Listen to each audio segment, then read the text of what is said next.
something comes up that says, you better watch out. And you feel that. And then you ask, is it true? I better watch out. Is it true? What do I get for holding that belief? Terror and watching out. You see. Who would I be without the belief? Free. Just watching. Awareness. Watching. Whatever comes, I look forward to that. Not careful. Not careful. Careful to protect what? Every belief arising attached to is about keeping the body alive. So if we drop all of that and we're not careful, we live without the belief, you see, life. Life.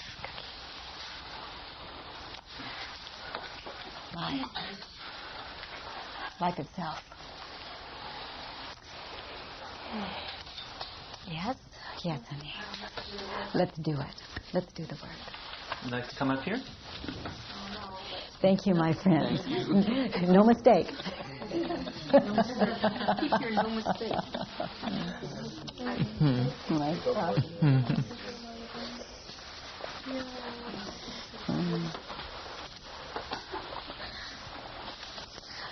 Good, Cheryl. Let's play. Mine is more on the after death. On the after death. Okay, let's undo it. I don't like my mother because she frightens me with threats of eternal damnation after my death. Okay. Now, mothers should not do that. Is it true? How do we know? Yeah. How do we know they should threaten us with stories of hellfire and brimstone and damnation? They do. What do you get for holding the belief that mothers shouldn't do that? Feel it. Motherless? They got the good mother and you got the rotten one? The next door neighbor's mother's better. Yeah. It's not fair. Isn't that just part of the list? So, who would you be if you didn't hold the belief that mothers should not do that to their children? Mothers should not tell those stories to their children. Who would you be if you just didn't hold the belief in the presence of your mother? About my mother? Or about... Just with your mother, if you didn't hold the belief that she was wrong or should not. Well, I'm practically motherless. I've put myself in that situation. So I would be with my mother if I didn't hold the belief. Yes, one with. One with. So, sweetheart, let's turn that around. The whole sentence, I don't like me because I frighten myself with threats of eternal damnation after my death. Yes. Isn't that as true or truer? Sometimes. Oh, yes. Yeah. Yes. Yeah. Yeah, so you want her to stop, you stop. Now, there is eternal damnation after death. What do you get for holding that belief? Fear. Eternal damnation. Yes. Eternal damnation, yes. Now. There's eternal damnation after death. Is it true? Can you really know that it's true? No. You can't know that. No. What I say, it's so good on the other side of death that no one that hangs out there a while comes back to even tell the good news.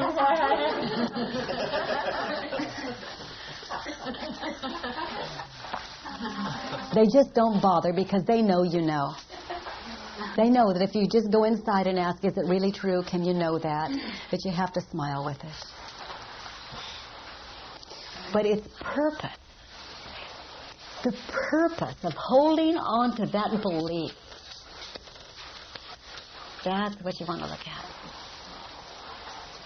It serves a huge purpose.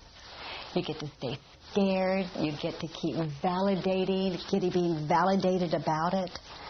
You get to hold on to there's something less than God here.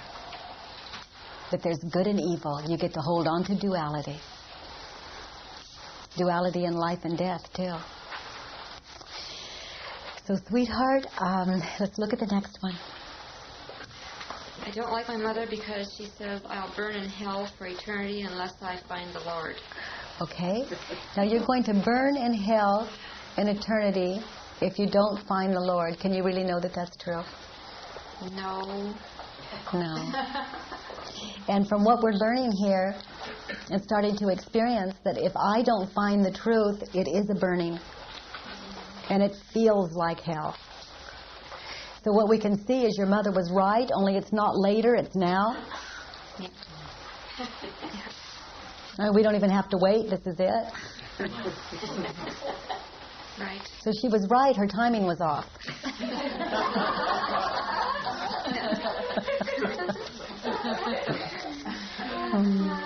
Well, my life,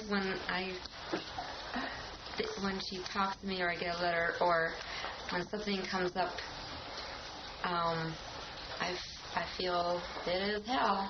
Yes. Right now. Yes, right now. Yes. So let's turn it around.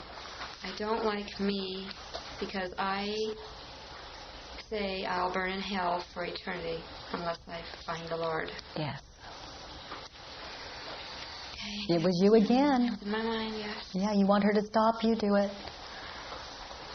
Yeah. And you keep writing you those letters in your mind. I believe my mother now. Yeah, well, not when I ask you, is it true? Okay. I believe my mother. Is it true? You believe your mother. Is it true? I try not to. I'm not hearing you believe her. Well, I don't want to believe her. She says there's damnation after your death. I'm believing her. That's why I'm afraid. So when I ask you, can you really know that there's damnation after death? No, I don't know. Yeah, you can't know. So that puts you in a place where you can choose heaven or hell. Mm-hmm. It's equal to believe there is or isn't. One is very painful.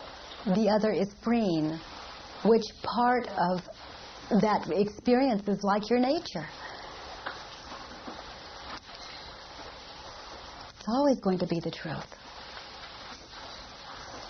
The one that resonates with you is always the truth. There's damnation after death. Can you really know that that's true? Choose yes. Feel it. Well, she is always talking about the revelations. Turn it around. Chapters. I'm always thinking about revelations in the chapters. Mm-hmm. It's you. Yes. I love you. Just keep choosing damnation and hell. And revelations in the chapters are very beautiful when they're understood. It's about now, not later. It's absolutely accurate.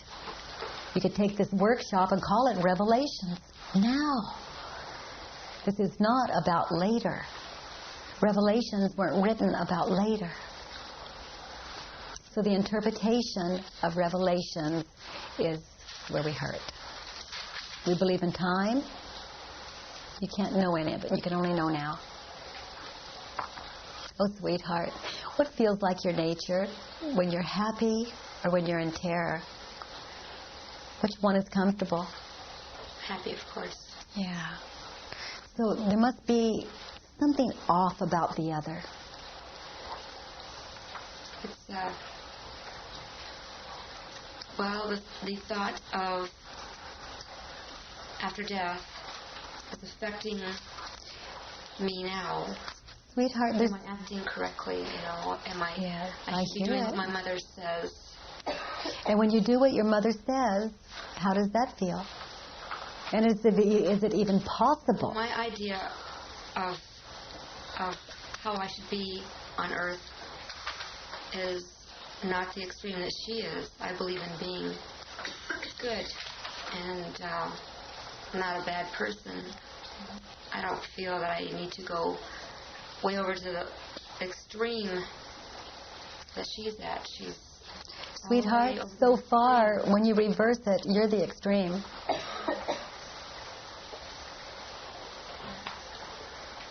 True. She says it once, and how many times a day do you say it? Who's extreme? Right. I'm believing her, and I'm accepting what she says. Turn around. I'm believing me. I'm believing me. I'm going to believe me. I'm believing me, and I'm accepting my extremes. Okay. Okay, let's look at the next one. I don't like my mother because she preaches to me in every letter and phone call. Turned around. I don't like me because I preach to me in every letter and phone call. To myself in my head. To myself in my head, yes. I keep calling you up to scare you. Yes. When things are really good and good, you call you up and take it from you and scare you. Yes. Yeah. That's damnation. Have you had enough? That's the only question. Yeah. Yeah. You know, any damnation you could go to after this may be better.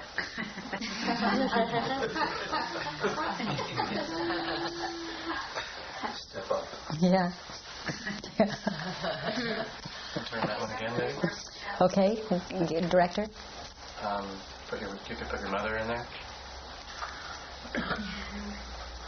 I don't like me because I preach To my mother. to my mother in my mind. Mm-hmm. Yes. And continue. In every letter and phone call. Yes. Keep preaching about how she's wrong, how she shouldn't do it.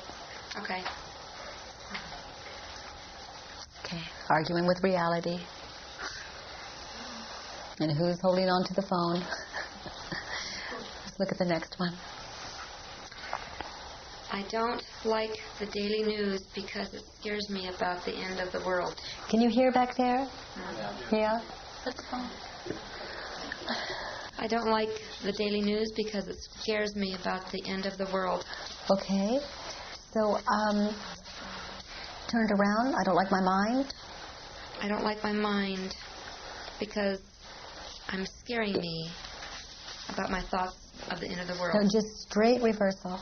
I don't like my mind. I don't like my mind because it scares me about the end of the world. Yeah. So what do you get for holding on to the belief that there's an end to the world?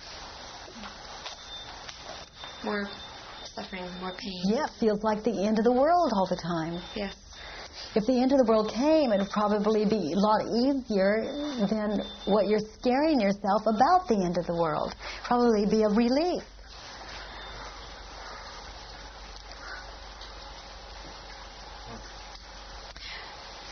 Okay. I am afraid of death because I will feel the burning flames of hell, in hell. Oh my, that's a good one. That's a good one. Oh, sweetheart. I am afraid of me because I will feel the burning flames in hell in my mind. Yeah, I mean, yeah, you are. You are, and you've been doing it since you were a little girl, and it may be enough.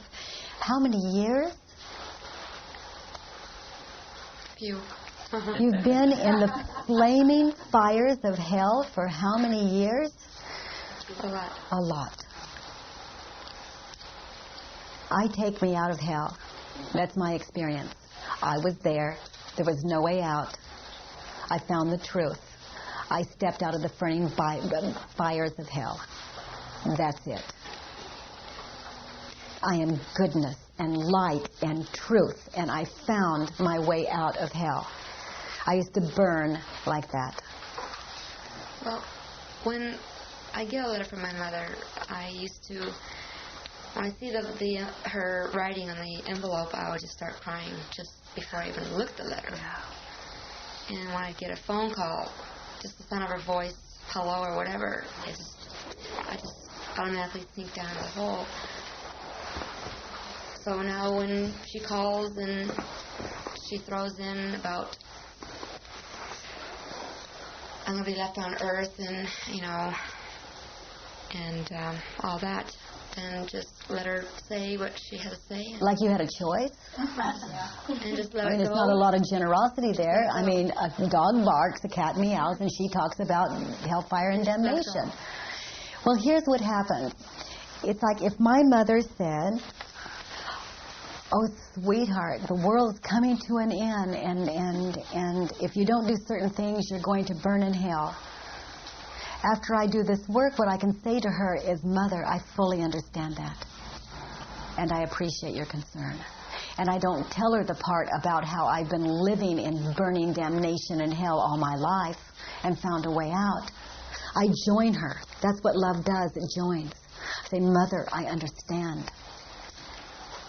You see, her belief system, why would I take that from her? Right. That's what she's got going.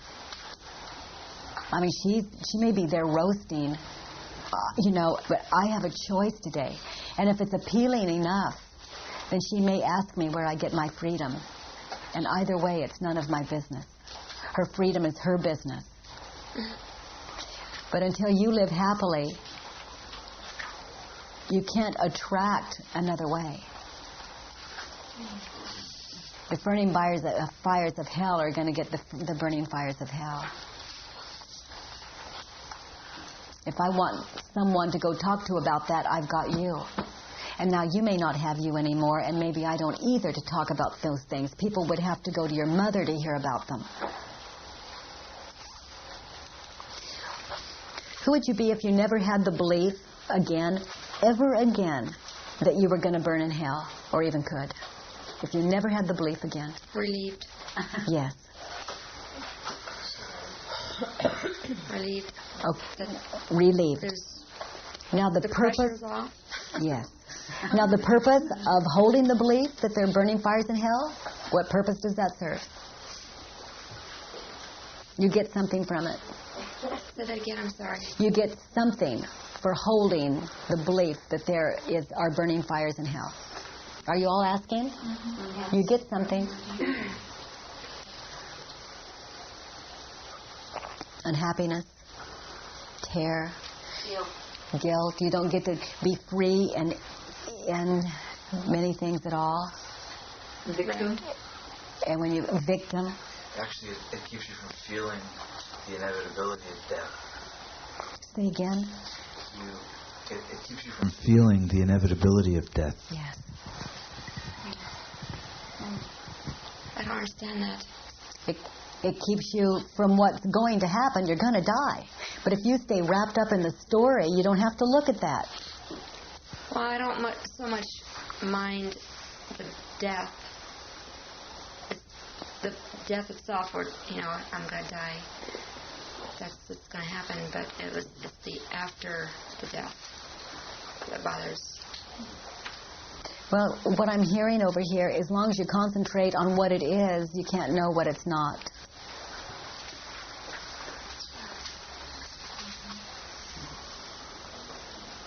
I mean, you don't have an even break there to even ask to get true.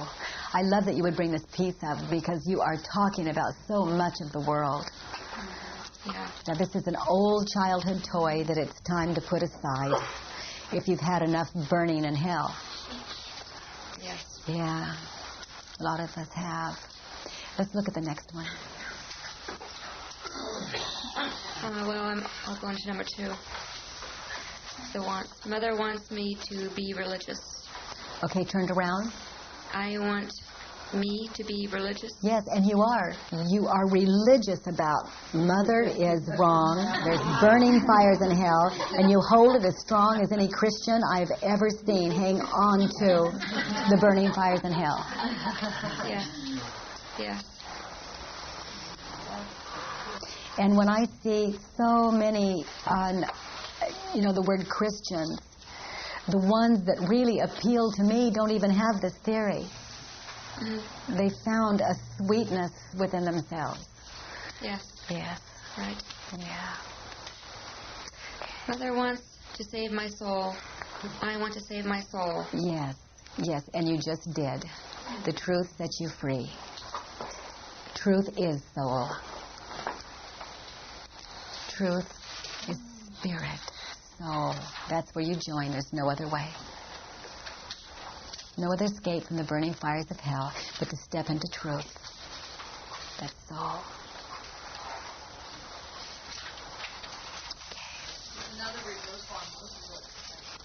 Guide her.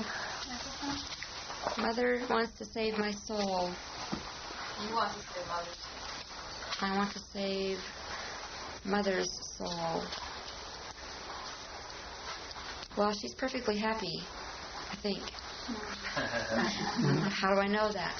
Yeah. So you can save your mother's soul. No, save your own. Save your own. It's wonderful for us to save other people's souls. That keeps us from looking here. Just save your own. Number 3, Mother shouldn't preach at me. Is that true? No. No, it's not. Because there she is. And I'm preaching at me. Yes. Every time I think about her, I'm preaching at me. Yes. Mother shouldn't scare me. I shouldn't scare me. Yes. Can you hear it? Yes. These reversals, the wants, needs, and shoulds reversed, are your prescription for happiness and health and freedom. No one else's, yours. Just yours. We say about the other what we need to hear. So, sweetheart, say that one again. I shouldn't scare me. You shouldn't scare you. She shouldn't scare you. You shouldn't scare you. She's not going to stop. That's hopeless. She's going to continue with whatever she's saying. Your interpretation is going to scare you. She doesn't. Okay, that's true. Yeah. So you shouldn't scare you with your interpretation about what she means. And when she talks about the burning fires of hell, just remember that you're an expert there.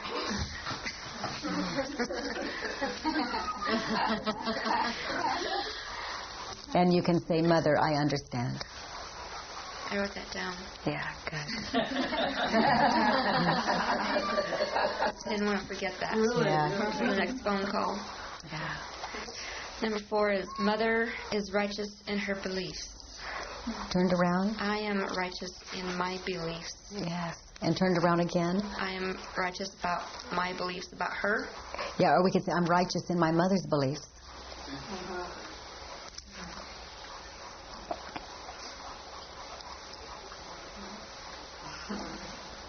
Okay. You've been believing her, you thought, until you asked.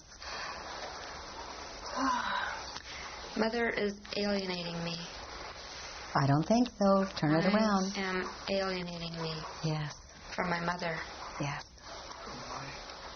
And yourself. Can mothers alienate you or anyone else? No. You're the one with the phone to your ear. You're the one interpreting what you're hearing. Just do the work.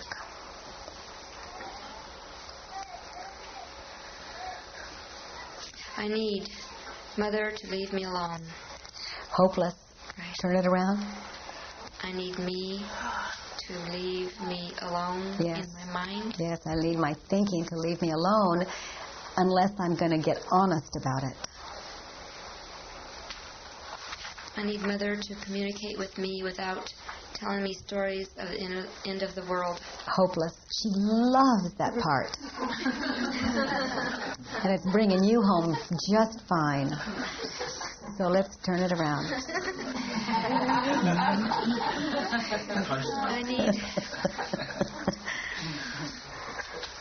I need to communicate with me without telling me stories of the end of the world. Yes. Now I need to communicate with my mother I need to communicate with my mother without telling me. without telling me stories of the end of the world. Yes. Say, I understand, Mother. I understand. I understand. You could be right. I've had that experience. You could be right. And when you hang up, if you're just sick with it, good. Look forward to it. Sit down and write it out again until it's done. until you can see your enemy is the Christ, the work's not done. Period. That's it. So hopefully they're just going to keep coming back in your face so you can undo it all.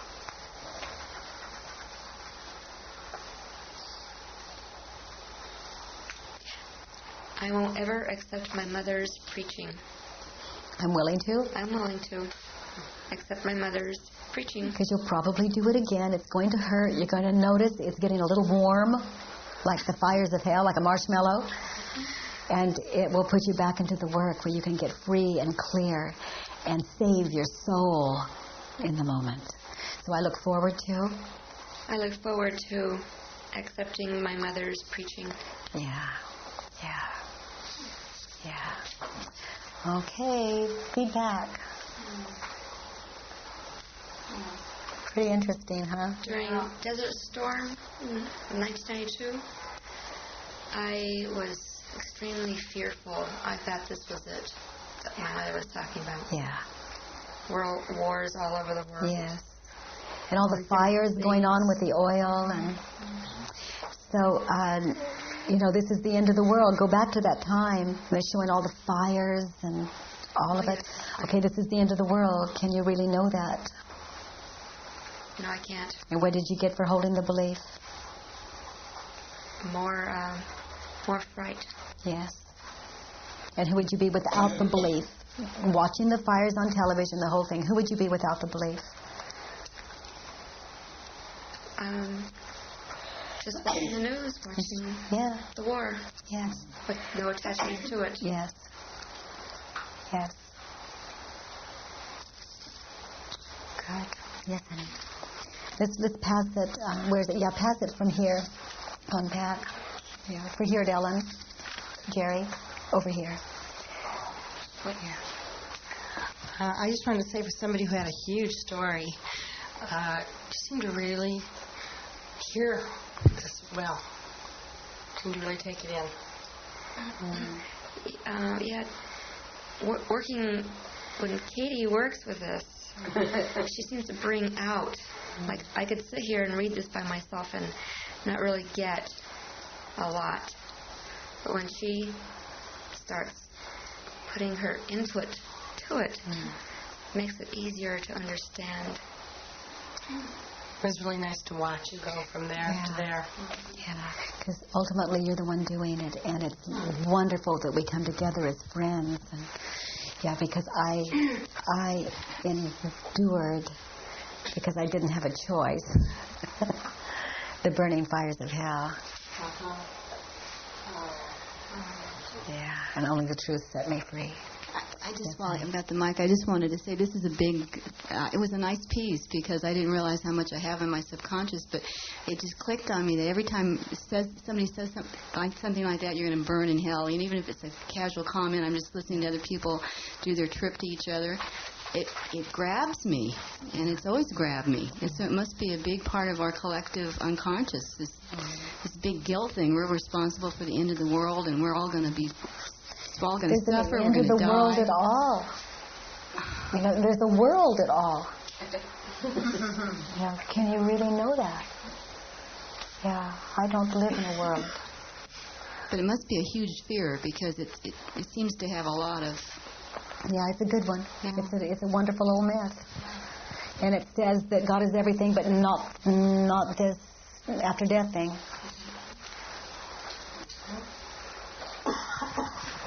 I can certainly relate to you because I come from the deep South Bible Belt.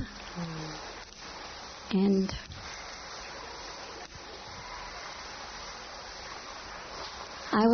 my belief system when I was very young, that we were very poor, but we had God. Right. And the rest of it was, I have two sisters that are still living who still... My one sister still writes me letters, and she's afraid that I'm going to hell. Yes.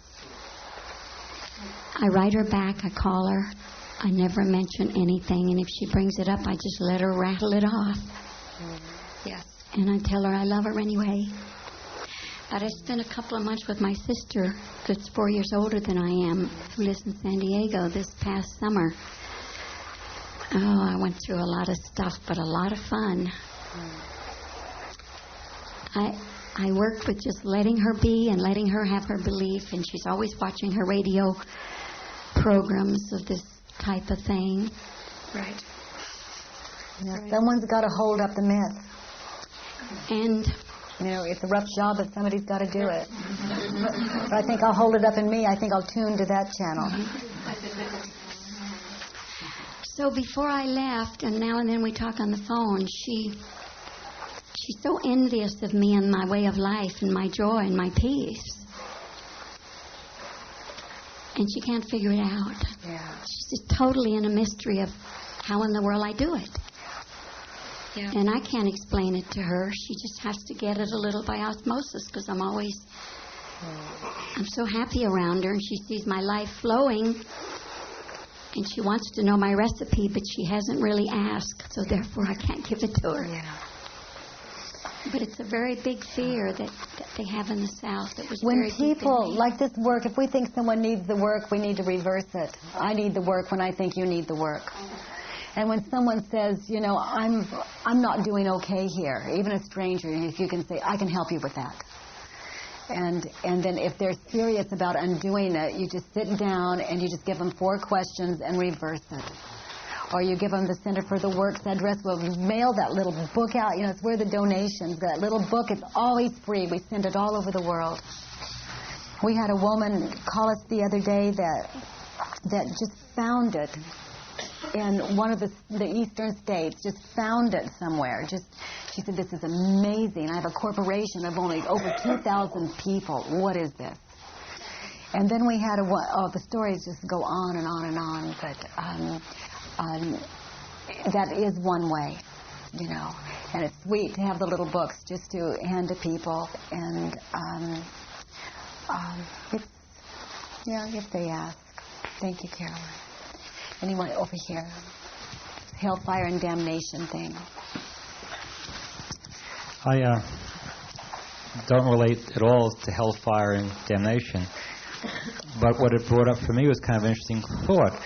I mean, everyone in this room has parents. Everybody in the world has parents.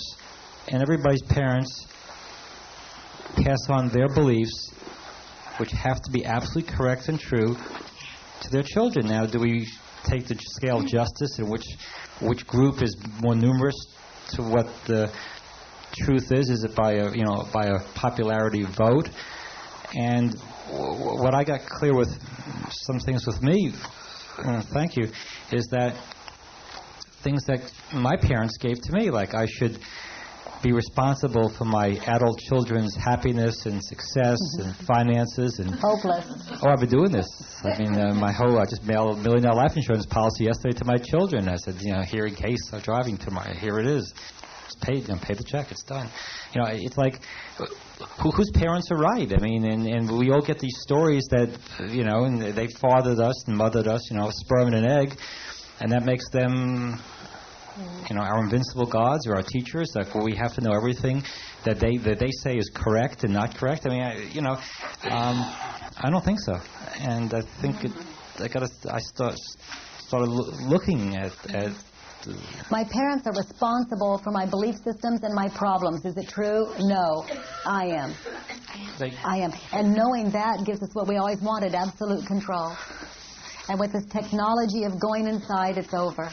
Yeah. It's over. It's the end of suffering. Beginning to see that and feel that. For those that want to be free. And then there are some of us that would rather hold on to what we think we're going to get than let go of them. Like I could lose my mother's love if I don't go along with that belief. And that's where we inquire. Is it true? Can I really know that? They'll kick you out of your church. Is it true? Can you really know that? What do you get for holding on to that belief? Who would you be without it? So you take this and then all the way to the subtleties of the next that comes in.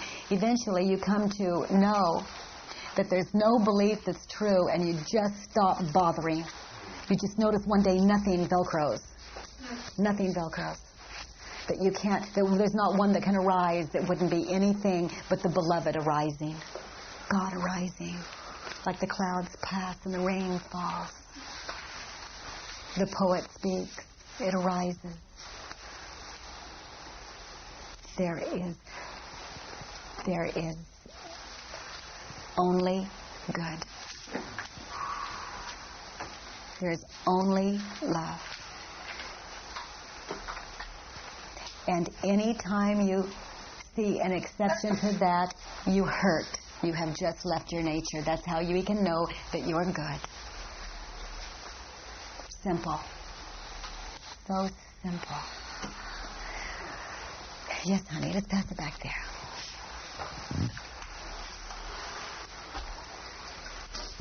Cheryl, as I was listening to you, I thought, well, I'm a lot like you, and I was thinking, I didn't associate with my mother, but I have a lot of people I'm working with right now, and other people in my life who are very fundamentalist and would have those same kinds of beliefs.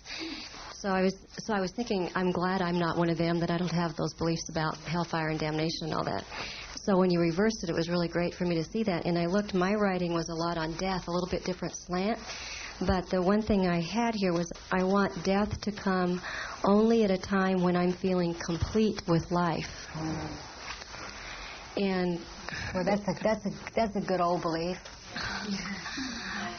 What it brought up for me when you were doing yours was all the stuff I have. I thought, well, what's the payoff for that one?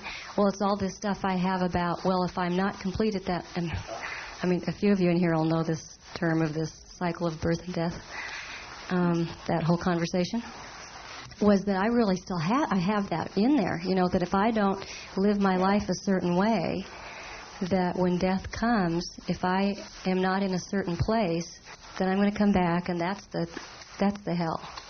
Is that I'll keep coming back here. Oh my! And I feel like I've been doing so much work to let go of that, and I didn't realize I still had such a hold on that. You know, you're not going to come back. You're back.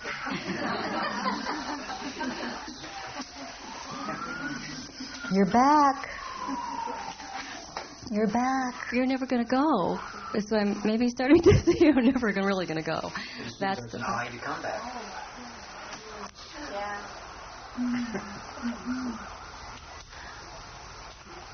You're not going anywhere. You haven't come from anywhere. It's all just a belief system. Don't you notice that you take it with you everywhere you go? The story of this, the story of that, the story of this, the story of that. Everywhere you go, there you are, narrating, telling the story of life, of death, of reincarnation. The only thing that perpetuates are these belief systems. Don't you get it? These stories, these old myths. If it's seen, is that true? That mothers shouldn't scare their children? No. You know, how do we know that they should scare their children? They're doing it. And it falls away, and you're at peace, one with mother, one with everything. Now there's another way. Here's reincarnation.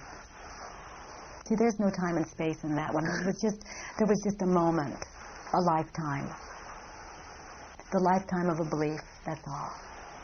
It arose, you saw the truth, it fell away. It came to pass not to stay. Oh my God, I just thought Getting it? Yeah. So here's the belief. Mothers should not teach that to their children.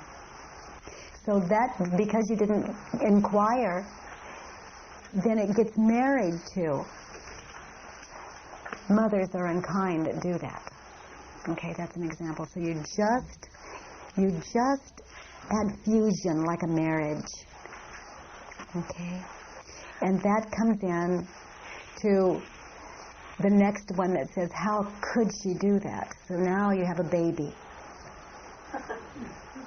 And then the baby gets married to what? Help me here. 4,000 a minute is how fast you reincarnate. 4,000 a minute from the original life that wasn't inquired on. So let's hear some. It gets married to. I'm going to suffer my whole life about what my mother did. Yes. Now we have a grandchild. I'm going to be a better parent. I'm going to be a better parent. There's a grandchild. Then the grandchild gets married. For all the Now we have a great-grandchild. Now this is reincarnation. This is perpetual. This is perpetuating a belief that was a lie in the first place. And you didn't stop and inquire. And we do these at 4,000 per minute. That's what's been timed. I believe much faster than I believe all beliefs instantaneously, all of them at once. I mean, everything you ever feared comes up in that lie. But that's it. 4,000 a minute is what's been timed. And you continue to perpetuate them, to reincarnate and reincarnate. And without a belief, there's no one to reincarnate, no thing, no belief, no body, no nothing. Nothing to reincarnate. Tell the lie, you've got life. It fuses. And then it just, it's like the rabbit family. You are your own reincarnation. You build your karma. When? Now. Because you don't go to the truth that'll set you free. Which is okay too, but haven't you noticed it feels like the fire of hell?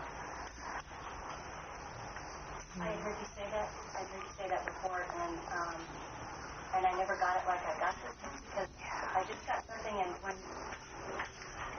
when we're not in the belief, and we come to this place we call home, which is just what is, that's like a rebirth. That's like, and then when we have the belief, that's like the dying, and then we are reincarnated back into who we are. It's just heaven, hell, crucifixion, resurrection, crucifixion, resurrection. That's the hellfire and damnation. Or And the other way around, bliss. the same. That is the incarnation is this life of illusion, and the death is peace. It could be either way. Yes. Depends on how you How you use the words, Thank you. Yes. Yes. So, you have lived the crucifixion hanging out there on the cross for how many years? Yes, dear. The truth sets you free, resurrection, the death of belief. That's the only thing that can die. Okay, any more feedback? Pretty interesting piece, huh? Mm-hmm. Hellfire and damnation. What a concept.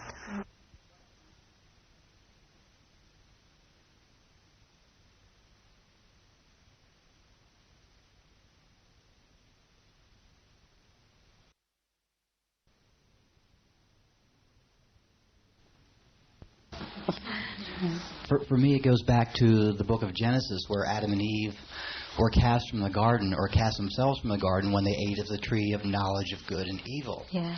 Because the knowledge of good and evil, that's where duality started. Yeah. That's where duality. Without the knowledge of good and evil, there is no duality. Yes. So as soon as we eat of duality, we throw ourselves out of the garden. All of our stories are based on duality. Yes. There can be no story without duality. Yeah. So it's like as soon as the story drops, we're back in the garden again. We're back in the perfection of it. Yes. So the only suffering always has a story attached to it. Yeah. Yeah. So if you find yourself suffering and you can find the story and find the belief and undo that, no story puts you right back into the garden. You're right back into perfection. Yes. Can you hear it? You want paradise? Do the work. Find the truth within you. In the moment. Yeah. So sweet. Very well said. I have another story, but before I wanted to say it, I started to do the work with it. Before I said, well, what's my need to say this story? And I discovered, well, my need would be then I could appear somewhat smart, maybe liked, etc. So then I lost most of my need to do it. Yeah. But I still want to do it. It's being here reminds me of something that J.Z. Knight, who channels Ramtha, said. And Ramtha said, I guess he had quite a number of armies when he was here on this planet. Supposedly, this is his story. He rocked this world, and he was the best. And so were his armies. He got to a point where that wasn't enough, so he crossed across the river. He had a woman bring his food up to him on the hill, and he sat there and contemplated. And he said he used the word, I'm using the word popped through and left one life. I'm imagining for myself, this is what he did, something very similar to this. in his contemplation. I was always wondering, what do you think, my thoughts, and it's like, here we go. But by doing the 4, he just, so. Good. Thanks. Good. I love that you would undo and then just speak consciously. You see, not to impress us, not to influence us, but just for your sake is the way I would interpret it. Yeah, free. Yeah. Honest speak. Honest sound. Someone else have their hand up around this piece? Yes. I was in another seminar, and a very beautiful thought was given out, and I'd like to share it with you because it helped me at the time. It was one of the most loving thoughts I've ever encountered, and that is, not one soul will be lost. Not one soul will be lost. And I found a lot of God in that.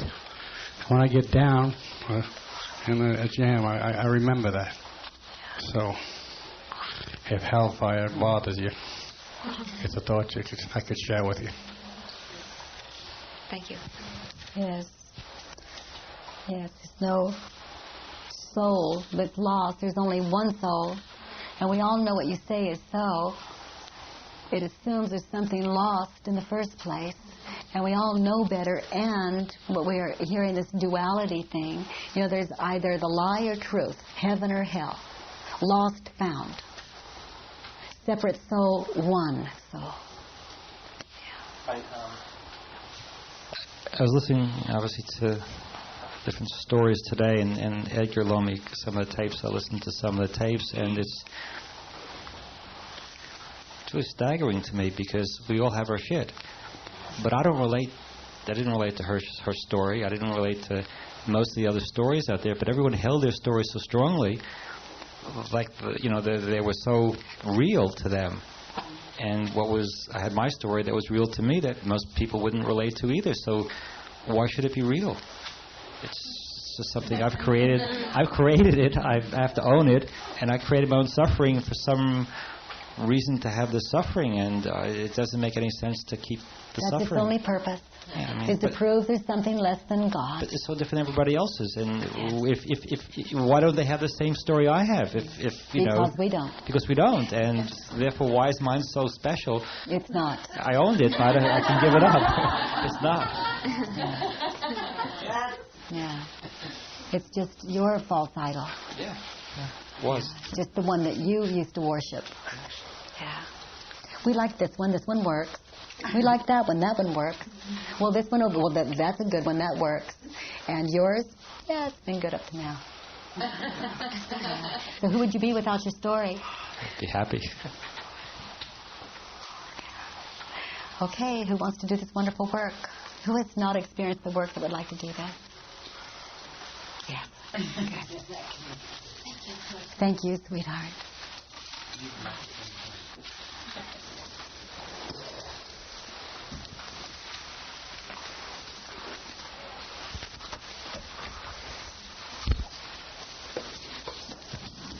I think one of the motivations I had to come up here was because next to the fireplace is like being burning in hell. Burning in hell. Yeah.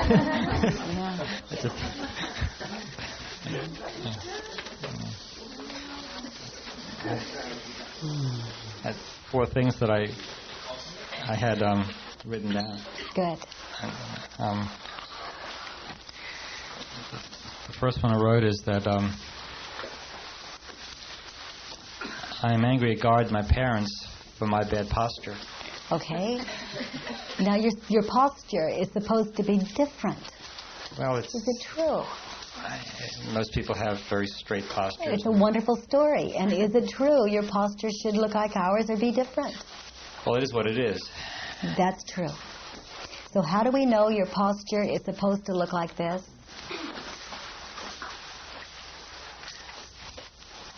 Because that's the way it is.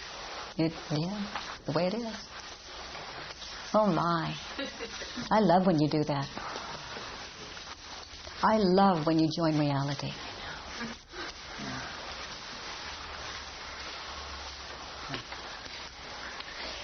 So, read it again the way you wrote it. I'm angry at God and my parents for my bad posture. God gave you bad posture. What do you get for holding that belief?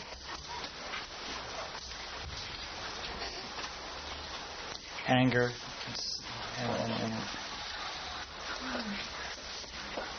and excuse to not be close to people.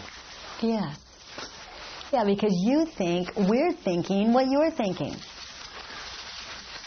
Has anyone here noticed his posture? We don't even care.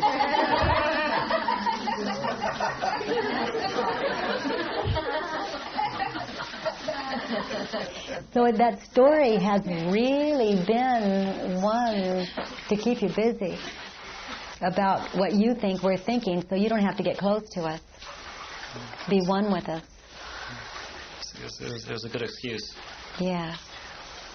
And it hasn't worked, because it's a lot of work to hold up that lie. So how could you turn that around? I'm angry at me for using my bad posture as an excuse. Yeah. An excuse to blame God, an excuse to blame your parents, an excuse to look at everything so you don't have to be present and know yourself. And an excuse not to like your posture as it is, or yourself as you are. Yes, to stay separate from ourselves. Yeah, yes. Well, my truth is that I did notice his posture. Good. The reason I did is because I don't like my posture. Okay, so you would notice that like a fat person notices a fat person. Good. Yes, Edgar? Would there be value in doing a real straight reversal on that one? Guide him. So read it how you wrote it, Dave. I'm angry at God and my parents for my bad posture. Good, and I'll just put your name on it and read it the same way. I'm angry at me. I'm angry at me. Exact same words. For my bad posture. The exact same words. Forgiving me. I'm angry at... Whatever you wrote. For my bad, I'm angry for creating, really. I'm angry at me for... Read it the way you wrote it. I'm angry at me for my bad posture. Okay, is that the way you wrote it in the first place? Yeah. And actually,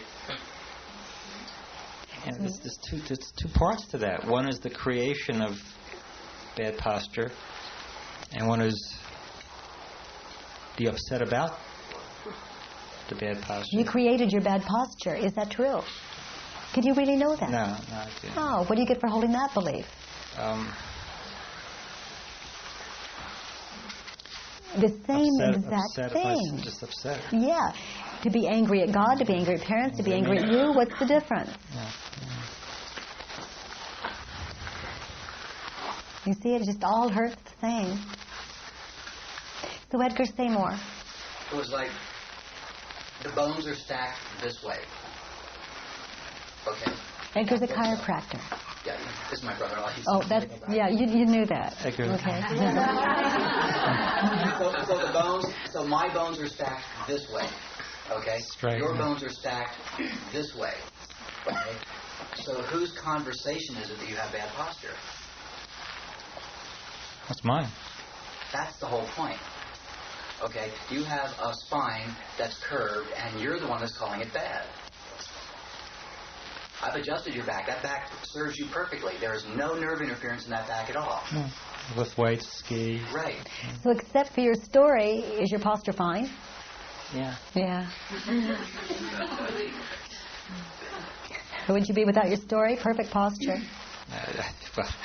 Without my story, I'd be happy. I'd be able to be more socially interactive. I'd be able to... I am, but I'm not. I'm introverted. I have... So when we come to you and want to include you, you keep us separate by this, with a story. Yeah, so we're waiting. Let's look at the next one. I'm angry at my mother for cheating on my father. Mothers are not supposed to cheat on fathers. Is it true? Can you really know that? I walked in her steps, so I can't know that. I did the same thing. Okay. Yeah. How do I know my mother should cheat on my father? She's doing it. That's it. What do you get for holding the belief that you should not cheat on your father? What do you get for holding that belief? Feel it. All of you feel it. What do you get? I had no mother after stage 7. I mean, I had, she was there, but until she died the last year, I had no mother. So you become motherless. I mean, she was there. I took care of her. In your mind, you become motherless. Yeah, emotionally, it was just, I couldn't. You couldn't deal with it because you didn't know how to say, how do I know she should? She did. Yeah. And so you become motherless, and when she enters your presence, it's cold. I mean, there was no. I gave her a hug, but it was. Cold. It wasn't. There was no. There was no. You were separate, and you gave her the look. And when she said something, you gave her that sound. That's what you got, motherless. And when you go into this, when you're at home alone, really go into it and see how holding on to a belief can cost even a young, innocent child their mother. Just simply by holding a belief that's not true. Who would you be? And close your eyes, sweetheart. And you're how old? 7. Who would you be, little boy, in the presence of your mother, if you did not hold the belief that mothers should not cheat on fathers? If you just didn't hold that belief. I'd be hugged by her, and I'd hug her back, and I'd be warm, I'd be loving with her. Yes. And I could, and since that wouldn't be my business, I could also have a relationship with my father. Yes. Which I created the same thing. Yes. Same thing. And you can look at your story to see how you did that too and let that unfold. I never asked her. No, you never asked her, so you don't even know that it was true. No, I knew it happened, but can you know that? Yeah, yes. Okay. That happened. There's no question. But but the reasons why and the blame and all that separation, I never asked. If I asked, then you would have to step out of specialness, out of the wounded one, the victim one, the one that can get attention from each of them. Yeah, I would.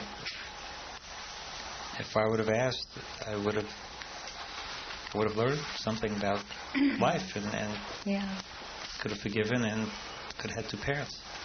Yes. Yes. So what do you get for holding on to the belief? Orphaned. Yeah, just separated from my parents. Yeah. And I didn't ask. I didn't inquire the reasons. So let's turn that one around. I'm angry at me for my mother's cheating on my father. For me cheating on my mother. For me cheating on my mother, but not talking to her about it. Yes. That's how you cheated on her and therefore yourself.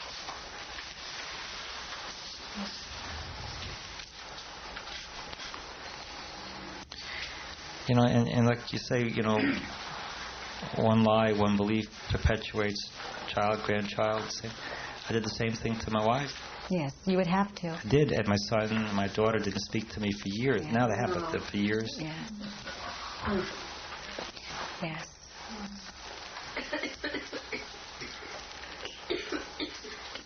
So read it the way you wrote it again. I just realized something. I just realized something. He gets even sicker than that. I cheated on my wife, and my mother was in Florida at her condominium in Virginia, in her bed, the same bed that she shared with my father. Yeah. And my wife caught me at that. Perfect. It was like Perfect. And when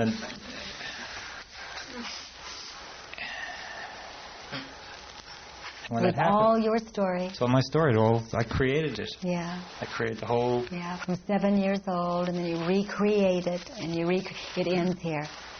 I didn't think about that part.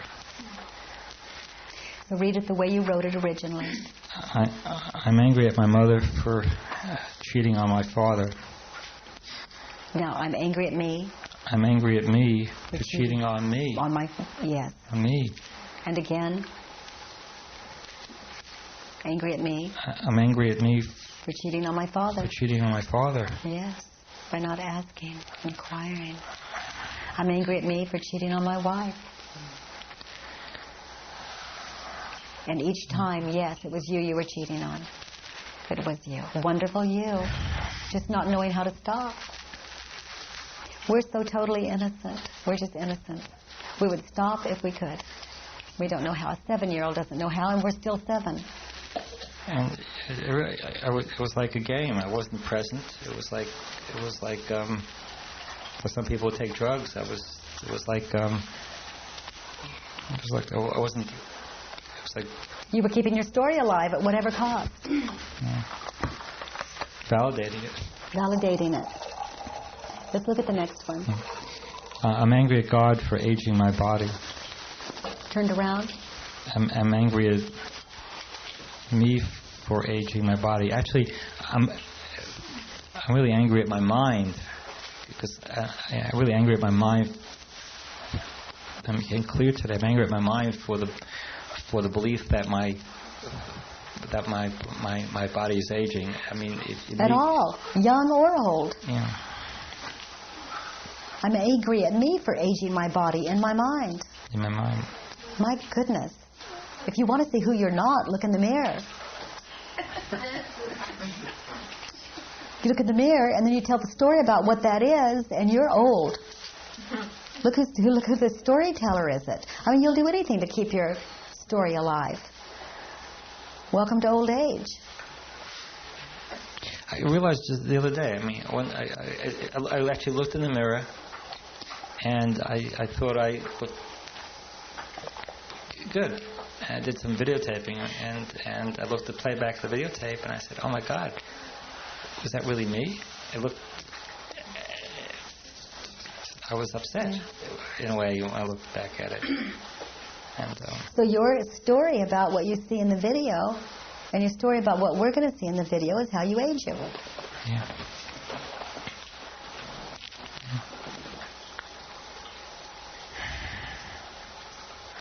Good. And the last one I wrote was... they did a video of me, I don't know, 5 or 6 years ago, and people would say, oh my God, do yourself a favor, don't let anyone see that. And I thought it was the most precious, beautiful thing I'd ever seen, but it could be anyone in it. It wasn't personal. So without beliefs, without those beliefs, you may look at that video again and fall in love. Actually, 2 people have seen it. They said it was the best video they've seen. Yeah, and you're the last to know, so take another look. Yes. The last thing I wrote was, I'm angry at God for making me so critical that I reject others and will live and die in isolation. Okay. Turned around. I'm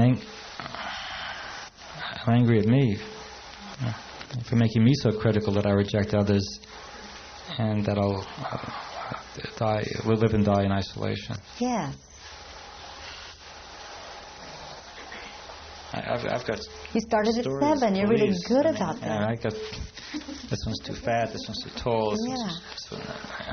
Yeah, that's perfect. The only thing is, none of it's true. We're not too tall. We're not too short. We're not too fat. We're not too thin. Except for your story, we're perfect. So there's another reversal there. I'm angry at me. I'm angry at me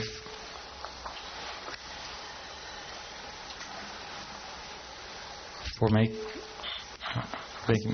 making me so critical of me. Critical of me that I reject others. That I reject me. I'm angry at me for making me so critical of me that I reject me.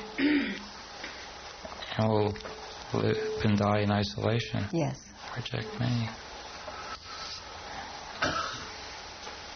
Right? It's a tough job, but somebody's got to do it. You could give it up now and let someone else do that job. Yeah. Who'd you be without your story?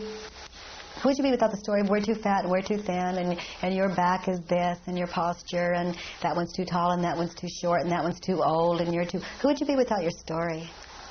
I'd be intimate with more people, more sociable, more Do you love that peace. guy? Yeah. Yeah.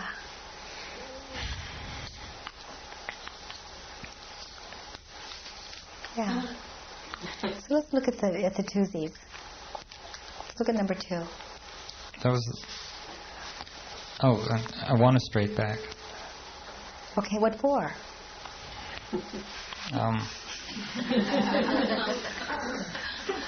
Oh, well.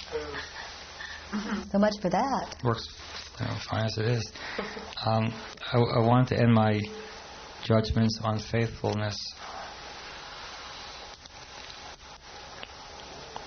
Well, you know, it's possible you just did. I did. I mean, that's... You know, it's just not holding for you anymore. Yeah. People have to be true to themselves. People should be faithful. Turn around. I should be faithful. I should be faithful to myself. Yes. I should be faithful to what I feel is true Yes. to me. Yes. And what's true is, whether I'm faithful or not is none of your business. And when you think it is, you become motherless, fatherless, friendless. Stay in your business. You think I should be faithful, turn it around, you live it. Within myself. Yes. Third, I want a more youthful body. What for?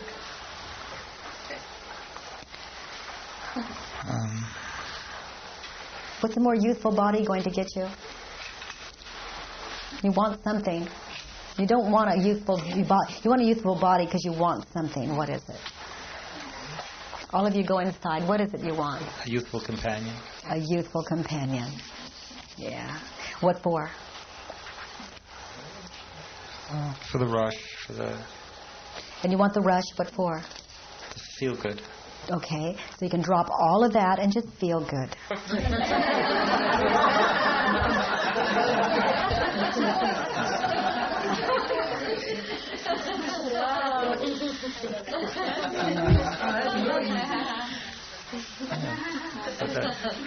A lot simpler.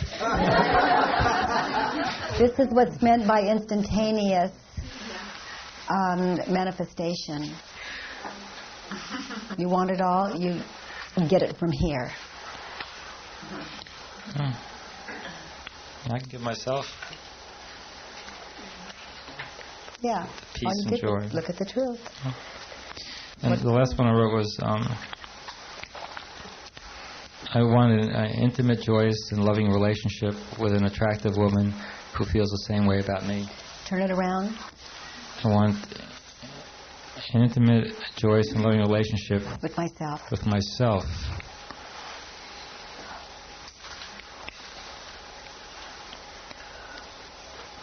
Keep reading.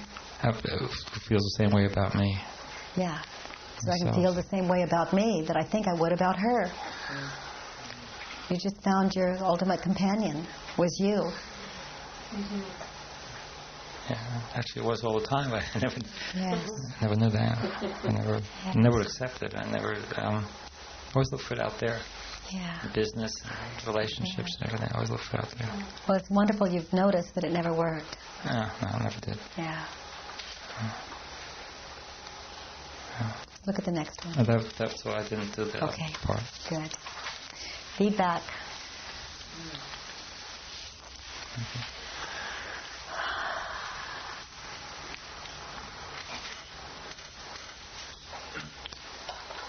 I wish you could see your video now.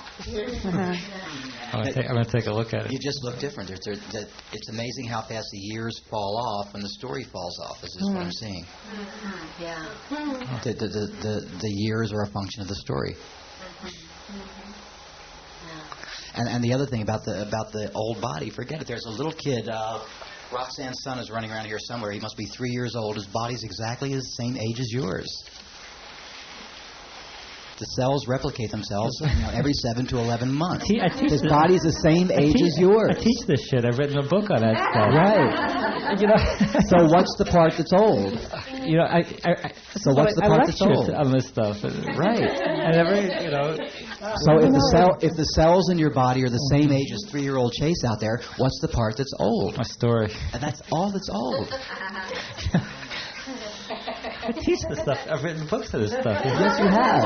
I've read your books. This is the first time I realized this. Thank you. I mean, outside of my story, the story got in the way. We only lecture and write what we need to hear. But I was blind to it. Yeah. Blind. Oh, sweetheart, welcome to the work. Thank you. You go inside very well. It's really so fine to be with you and for us to experience that. I can write about it and know it, but until I experience it, I want that experience. That's it. It's staggering because I got in front of a room of 500, 1,000 people, whatever, and I never related it back. Yeah. Thank you. It was for everyone else that you? Excuse me? It was for everyone else? No, the really health think aspects. We know it. We wrote it. No, the health aspects of it, but I never linked it to the fact of the concept of aging. I mean, all of our cells change, perpetually change. We're not the same person. I go up in front of a room with 1,000 people and I say, you're not the same person that was in your seat last year. And it never hit home. The way this little kid out there is the same age as I. Wow. Yeah. Nice. Yes, little guy. Yeah, we begin now. Yeah. We truly are ageless. Now we can understand from experience what that means. But without the experience, it's just another theory. Okay, any more feedback? I noticed that when you reread it, you left out the part about an attractive woman. And I just wanted to notice that, and have you reflect that when you drop your story, you became attractive, obviously, to all of us. Your friend mirrored that to you, so that not just your companion is yourself, but your attractive companion is yourself.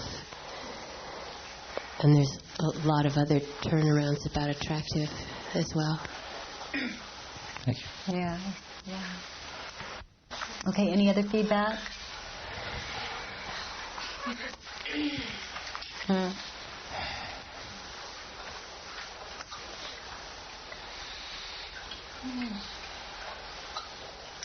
Yes. The word that came to me was the changing the word unmerciful to mercy. And I realized, in all of these stories, when you hear, one is one's own worst enemy, I mean, how these statements that you hear for a lifetime, I see words as empowering and disempowering.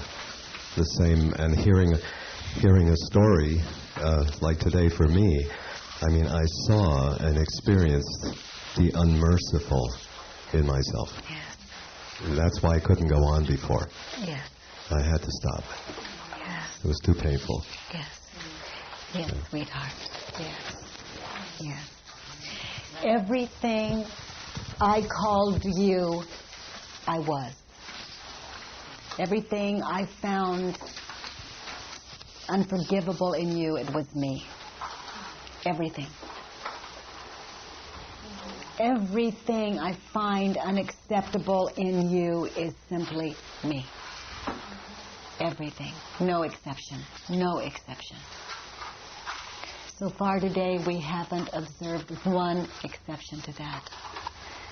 This work is absolutely accurate. And I love that you would give you that space to move away for a moment and catch your breath and come back. Kindness, mercy.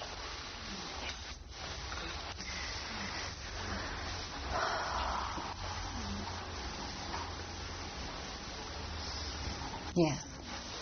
Oh, let me just say one thing quickly.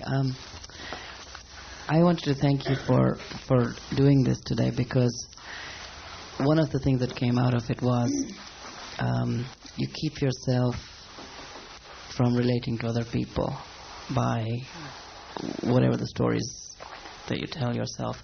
And I've been doing that this last week, and it's been very strong. It's like I find a reason to be depressed, and then I can pull myself away from everybody, and then I can just sit in the corner and not want to relate with anybody.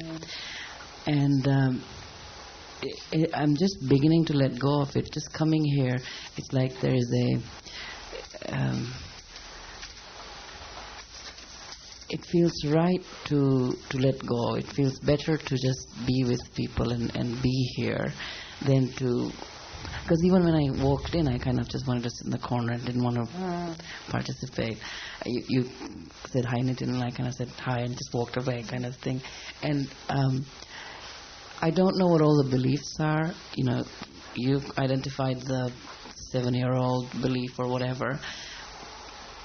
But I just wanted to thank you. It's like, okay, this is possible. We can all do this. And it's always what I'm hearing is it's always a choice. It's like, why do you want somebody attractive so that I can feel good? Well, just feel good. And that release, you know, from the laughter also was a release that, well, maybe I can just feel good. And the belief I need someone attractive to feel good is the lie. Created a lot of stress in my life. Yeah, and a lot of swimming.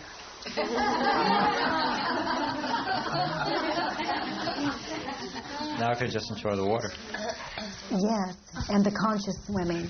The swimming doesn't lessen or anything unless it does, but the enjoyment of the present swimming, rather than swimming with a motive. Yeah. What? Yes, honey. Have the mic. Here. Oh, okay.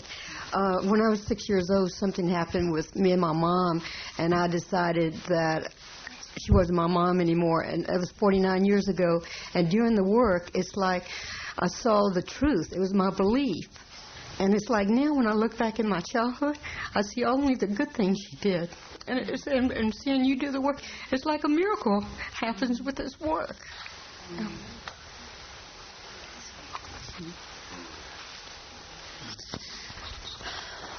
Who would I be without the beliefs? One with Mother. Dead or alive. But I'm one with myself.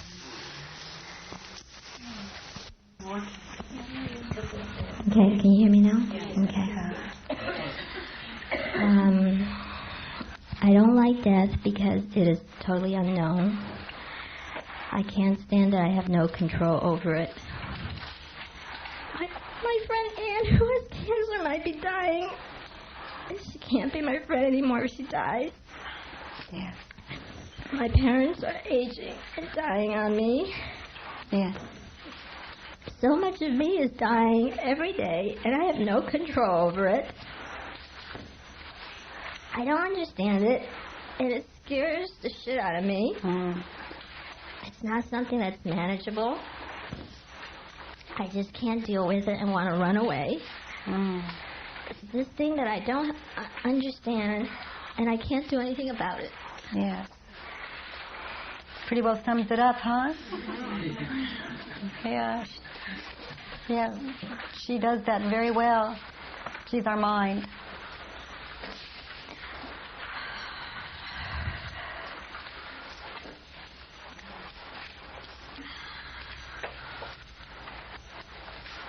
So, sweetheart, read the first sentence again. I don't like that because it's totally unknown.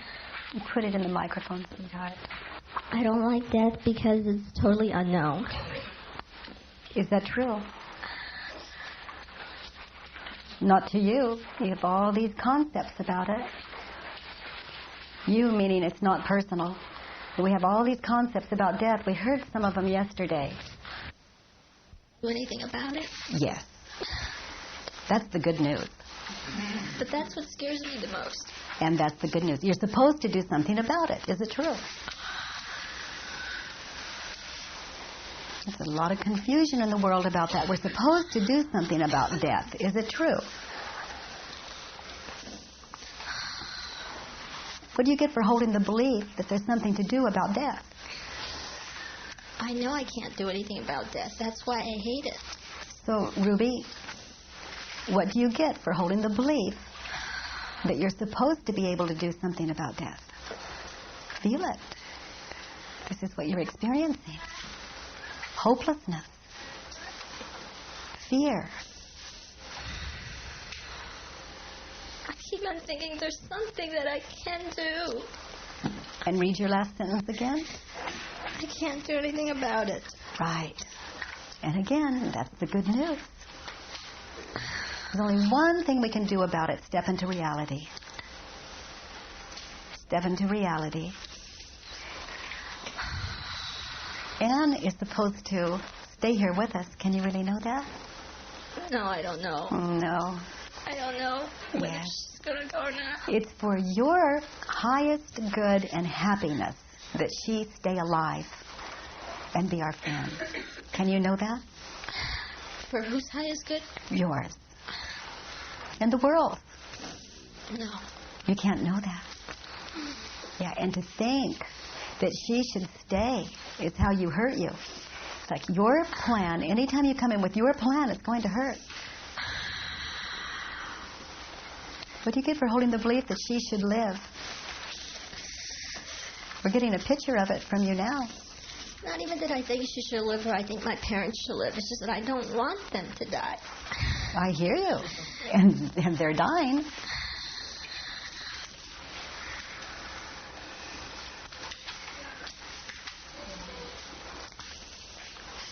What I'm most afraid of is that I die. Yes. Yes, they put you in touch with your own mortality, their death. Yes. And that's what's so confusing for me, because I see myself changing so much every day now. Yes. And I see so much of me dying. Yes. And a lot of it is my ego dying. Yes. It's like you Yes. said, I'm in that space of Yes. peace so much now. Yes. And it's so scary, because it's like I think if I keep on going into this space of presence, then I'll just end up nothing. Yes. Yes, this is the good news. End up being a big zero. It's like there's nothing there anymore.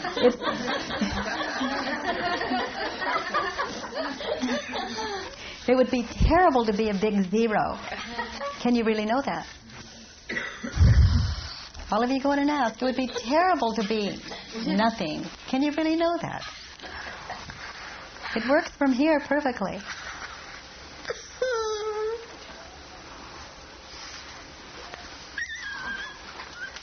This is what you get for holding the belief you would end up nothing. I always invite people to make friends with mediocrity. It's called balance.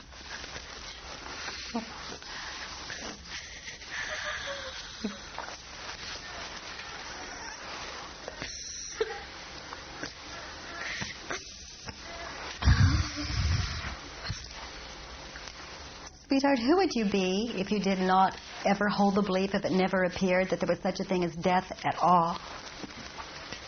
If it never arose? That death never arose? Yes. The belief of death never arose in you. Who or what would you be in the presence of your parents and your friend Anne? If it never arose. When I'm with Anne, it never enters. It doesn't enter except as a joke. If at all.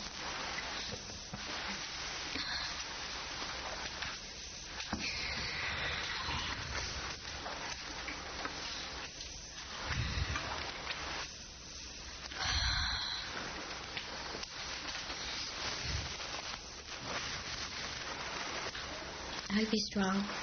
Yes, you'd be real.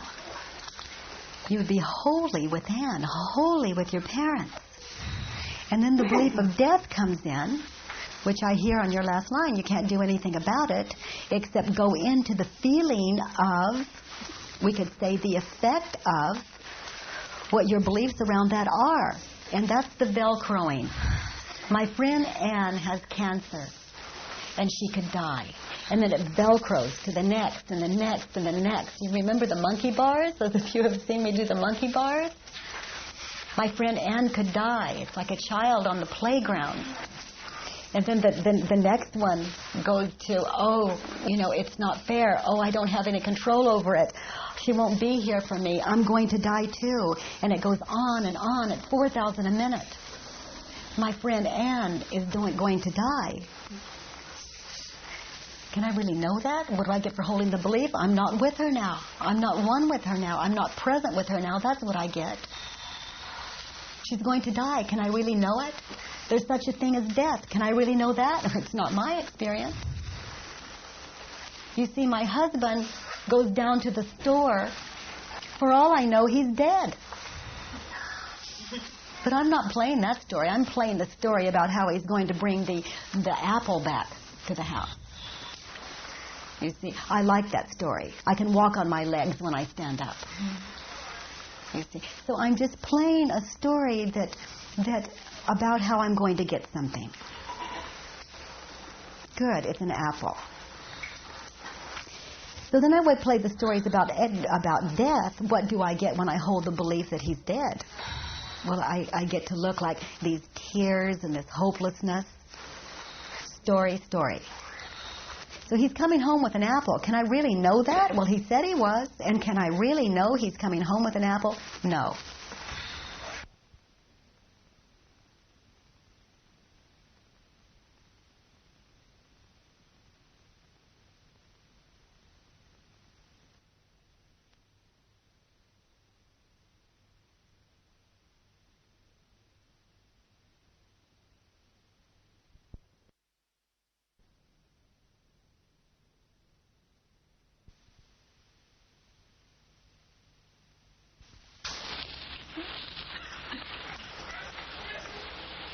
There's such a thing as death. Can I really know that? No. Apple, death. What's the difference? One scares you, one doesn't. And I'm not asking you to switch stories. Either way, I've surrendered the apple, I've surrendered death. None of it my business. This is my business. This. And being here with you. That's everything. What happens is when we get real, you could die, Ruby. And it's the same as an apple.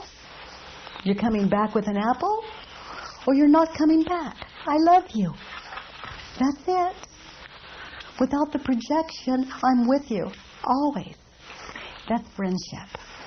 I don't put you in a coffin, and I don't put you with an apple in your hand. I love me that much. I stay real. I can't know. And that's the bottom line. And when you think and that's the last thing on your number one. Let's look at your number two.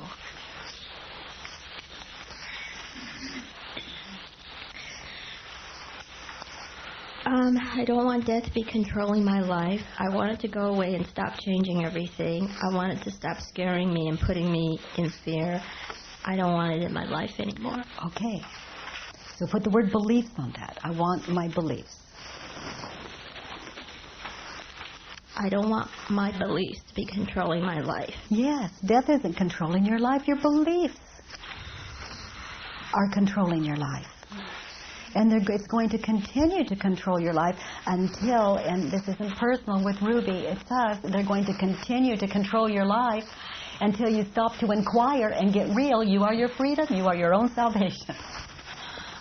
That's the way that is. Guess what? You're it. I love when people die so you can get this. And the closer they are to you, the better. Don't you get it yet? Don't you get it? Katie, yeah. Mike. Microphone?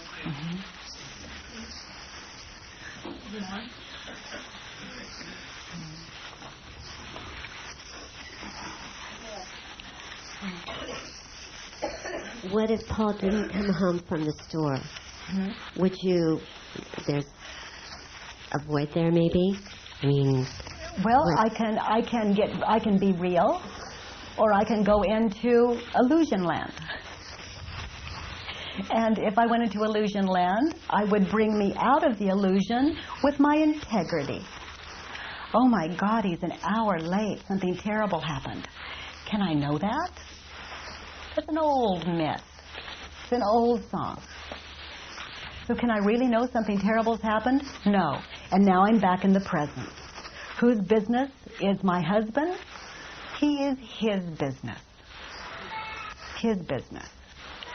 And I might have the thought to go look for him. And I would do that and notice the beautiful day. Or I might have it might come to me to call the police to ask. I would call them and I would have a wonderful day. And then they could say he is dead. And if I go into a story about that, I heaven me or hell me. If I hell me, like, oh my God, he's gone. Oh, he's gone forever. He's dead. He's gone forever. Can I really know that? Can I really know that that's true? What do I get for holding the belief? I'm not one with him. That's what I get. I just got a separation. I just got two instead of he and I one. When I put him in the grave in my mind, I have just put me in the grave. That's a big one. Yeah. No one dies but me here. Everything else is a metaphor for that, Ellen. Did you feel Paul died? Wait. Come on your left. Right. If Paul didn't come home from the store, he died. Would grief arise and pass, or would there be no grief? It would do what it does. Not my business. People would say, oh, you're crying, you're grieving. Yes. Well, why are you singing such a happy song? You were sad 10 minutes ago. Because I am. Not my business. I had an experience a couple of weeks ago taking care of my mother-in-law, and she had just been in the hospital with a near-death type of experience.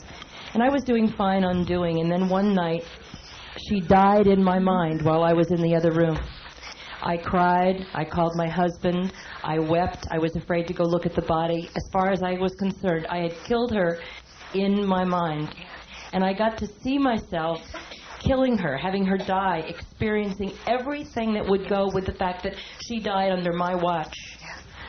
And I got to see that it was just my mind. Yeah. Just a movie that you weren't connected to anymore.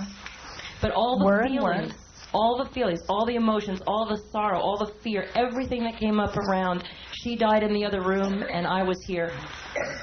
And it was all this. Okay, Ruby Love, let's look at the next. That was one sentence. Now the next sentence the same way. Read it the next sentence the way you wrote it. I want my beliefs to go away and stop changing everything? Yes. Death doesn't do that. Your beliefs do. Your beliefs about death do that. And the next one? I want my beliefs to stop scaring me and putting me in fear. Yes, death never scared anyone. Our beliefs about death are scaring us to death. You think you know something? You are your discomfort. Inquire, be free. And the next sentence, can you see how this is vigilance? Staying real, staying truthful, staying in truth takes vigilance at first. And then eventually this work is like a virus, as you know, it just undoes you. And then we come together for some of the ones that we're really Velcroed to. And death is a good one. I think I just end up feeling so much sadness mostly about the part of me that's dying. Yeah. That when I get into that sadness, then all the thought starts coming in. Yeah. Velcroing. One to the next to the next. And to stop that train, you just sit, get quiet, inquire. Do the work. The next sentence. Then I don't want my beliefs in my life anymore. Yeah. It's not death you want out of your life. It's nothing. It's your belief about death you want out of your life. And the only way, in my experience, beliefs, untruths, get out of my mind is when I can see the dishonesty of it. Because the internal lie is my only discomfort. Death should just cease to exist. Is it true? No. I think, to use the term, I think nature, God, has a better plan than I do. You know, I just look at this and I know that it's true. And death is the same. It's the same. And when I can come to know that, I'm resurrected. I am this. Beauty. Integrity. Full integrity. I love our nature. That's why no matter where you go internally, I go with you. I know your nature. And I know you're always safe. And we come together as friends so we can come to know the same thing. Let's look at the next one. And then it goes to 3. Good. That shouldn't be happening to me and the people I love in my life. Let's just hold a minute. Can you hear in the back of the room? Great. It shouldn't be doing this and screwing up my life. It shouldn't be in my life at all. Okay, turned around. I shouldn't. My beliefs shouldn't be happening to me. No, I shouldn't. I shouldn't be happening to me? Yes, because you are your beliefs. We heard it from Claudia. You know, I am the story until I'm aware. So I'm doing this to me as long as I'm not stopping to inquire to know the truth of my discomfort. I am my discomfort. And when I'm hurting, I'm not inquiring. So I can hurt as long as I want, and I can stop hurting anytime I want. I just sit down and do the work and get honest. So let's look at the next sentence. I shouldn't be happening to me and the people I love in my life. Yes, in my mind. You're killing us off. I mean, we're right here in front of your face, and you're killing us off with the story about cancer and dying and old age. You're killing us off, and we're here with you. Wholly, totally, right here in front of your face. Or over the telephone. And except for your thinking, we're perfectly well, thank you. And even when we don't think so, can you hold the truth? If you can hold the truth in your presence, we can't even be sick. We can't even buy that in your presence.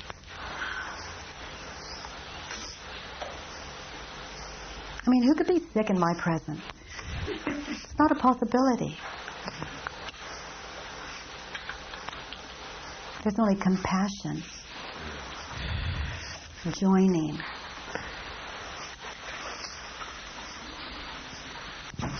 I remember the world of death. You remember the world of death? Yeah. Oh,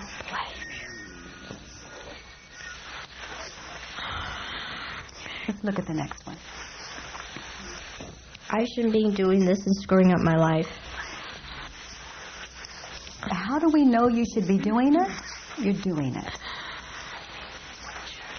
Wonderful you would screw up your life so that you can know the difference between the pain of that and the freedom of truth.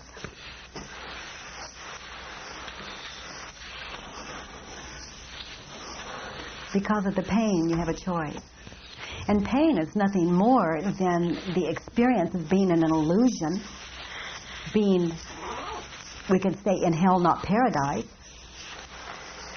so that you can bring you from hell to heaven and know your nature and to be the possibility and then to be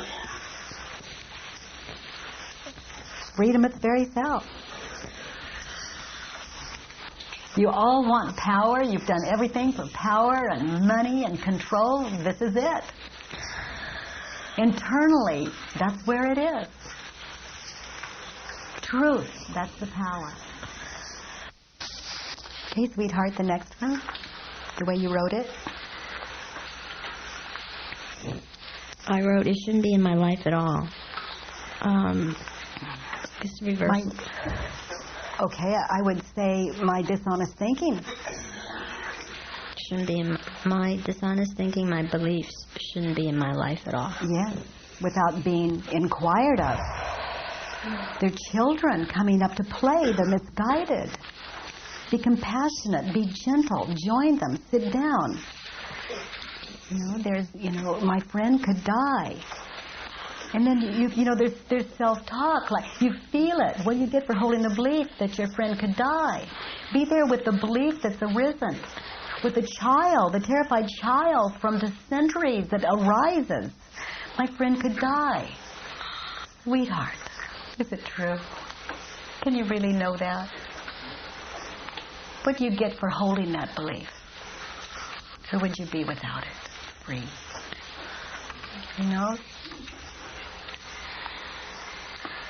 The belief arising is nothing more than just a sweet child that wants to be heard.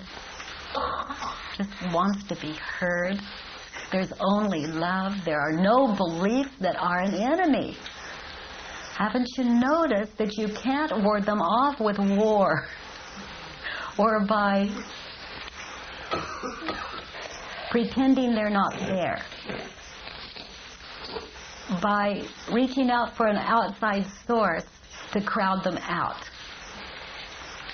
by lying to yourself to keep them from surfacing, by meditating them down, by positive affirmationing them down. Here they come. I love when they do that.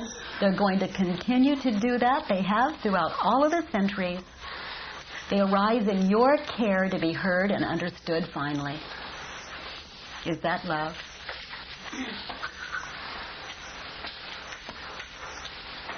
And that's what we're doing, Ruby. We're coming to understand what it is that arises in you that would keep you from your nature. And to join with it and be sweet with it. And you do that very well.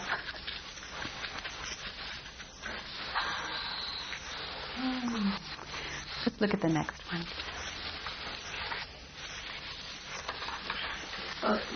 Susan wants to come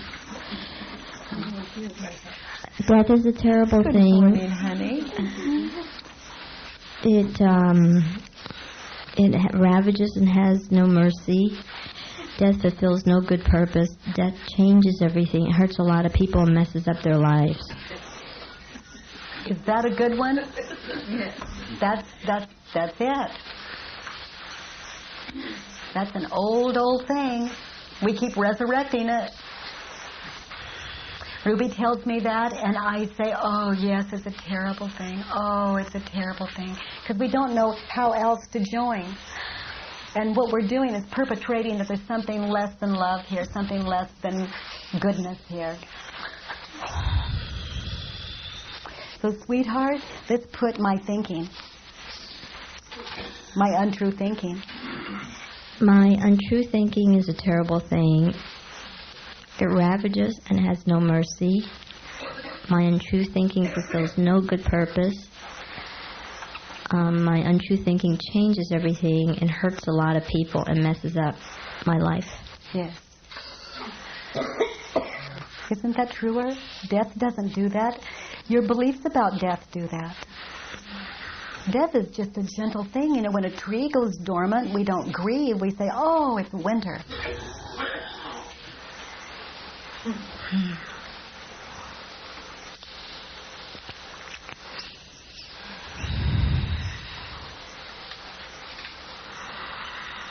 Your beliefs about death are killing you.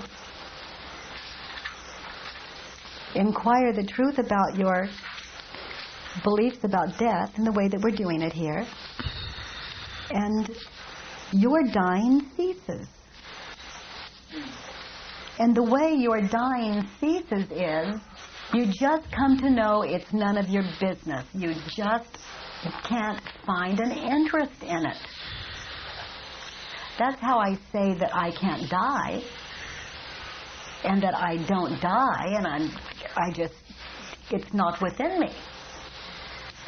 And I can be on my deathbed and the doctor can say she's got 5 more minutes, and he can believe that if he wants to. But I am not occupied with that. That's not my business. Life is my business. Being with the doctor is my business. Being with my family members. And if there's no one there, being is my business. How do I know I'm being? Oh, it's just the thing in front of me to love. Haven't you noticed there's nothing else in existence? And then your thinking is the way that you die away from that existence. You go into the story so you don't have to experience what is existence. The sweetness of that, the reality of that. We'd rather go into our stories than experience reality. For one thing, we could say there is no reality. There's only your story about movement and what you call sound. Other than that, you know, there is no reality. There's only your story. So what we do in this work, it takes care of form, the material world, what we call reality. Hi, honey.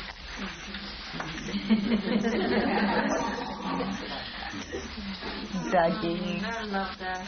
I love that you love that. Don't we join in everything?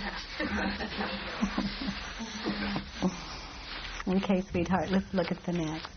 And if I'm not present, I can't be simultaneously all one. I miss my husband going through the window. And I miss you, and it's all one, the same. I don't move from you to there. I'm present because there's no beliefs to move me from the all that is. Okay, sweetheart. I need death to leave me and the people I care for. I need death to not be in my life. I need death to be something I understand. Okay, so what would you put there, Ruby, love? I need my beliefs to leave me and the people I care for. I need my untruth beliefs to not be in my life. I don't know how to turn around this one. I need death to be something I understand. I need my mind to be something I understand. That's my freedom. I understand my mind. It's so sweet and funny and wonderful and misguided when it's not present in truth. And it lets me know immediately because there's a feeling that goes with that. It says, sweetheart, check out your mind. Then I check out my mind, and the feeling is resonance again. I think for me, I need truth to be something I understand. Good. Because that's what I try to do all the time, understand my mind. Yes. And that doesn't actually work for me because then I go, what's going on? And so truth. Yeah. I like that. Yeah, it's truth. Yeah. I need truth to be something I understand. Yes. And when you can understand truth, you come to adore it because your name is truth.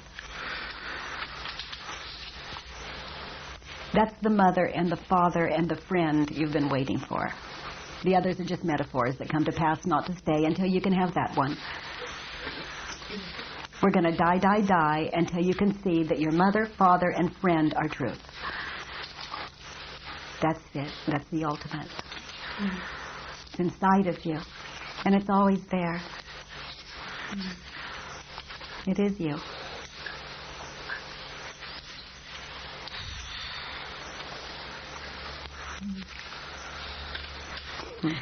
Oh, Ruby love.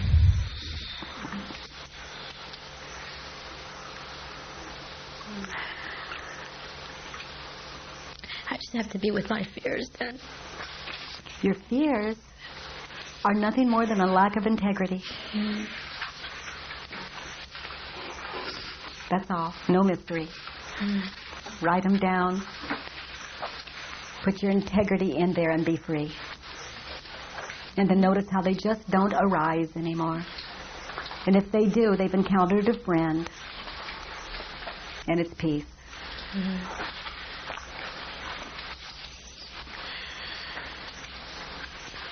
You know, but my fear seems to be afraid of the peace. That's just lack of integrity again. It would just be another belief.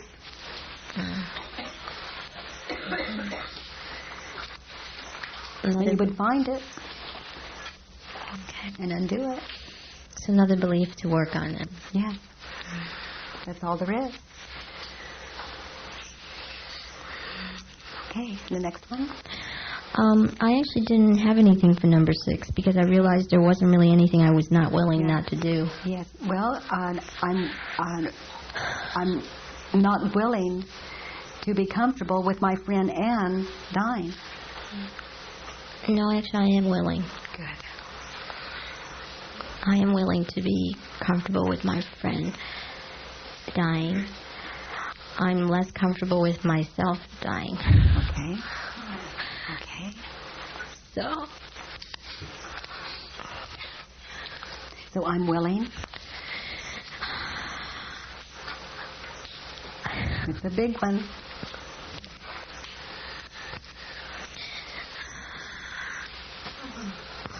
Are all of you doing it? I'm willing to be comfortable with.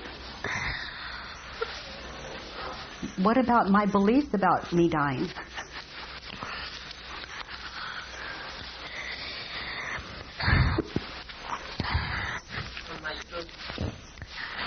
I'm willing to be comfortable with my beliefs about that. About me dying? About me dying. Yes. I'm willing to be comfortable with my beliefs about the fact that I can die. Yes.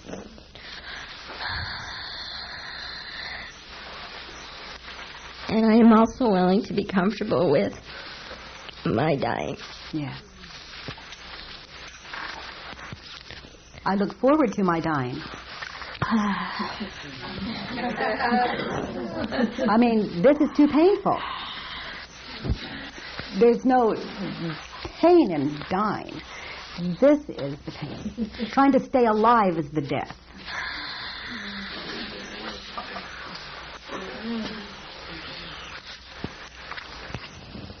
You see, we can only project what we experience. We think it's going to be this agony on the other side of death. Or we think it's going to be this agony as we're dying. But no, it's just this agony now.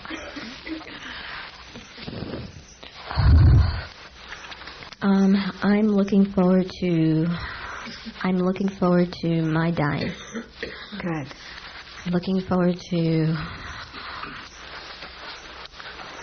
my dying. Yeah. I'm looking forward to my death. Yeah.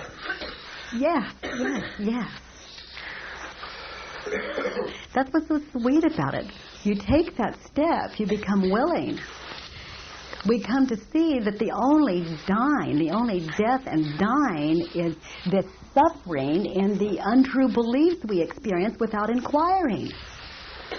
The only thing that can die is an erroneous belief because it doesn't exist in the first place. You see, to see what doesn't exist and never existed in the first place, which is a lie, to know the truth of that, one by one by one. There are words for it, like forgiveness, self-realization, awake. So we just continue to play, Ruby. I love the sweet work you did this morning. Very powerful. Is there anyone here that could not do that last number 6? Yeah? I said this morning, I said, would somebody just shoot me? That's what we're doing. We're shooting ourselves, belief by belief by belief. Yeah. So you came to the shooting match. Welcome. Yeah, we're shooting down what never existed in the first place. The illusion, the lie, as it arises one by one by one. Which I am very willing. I'm very willing to allow myself to die. Yes, because this is too painful. The resistance is too painful. That is the death. Yeah.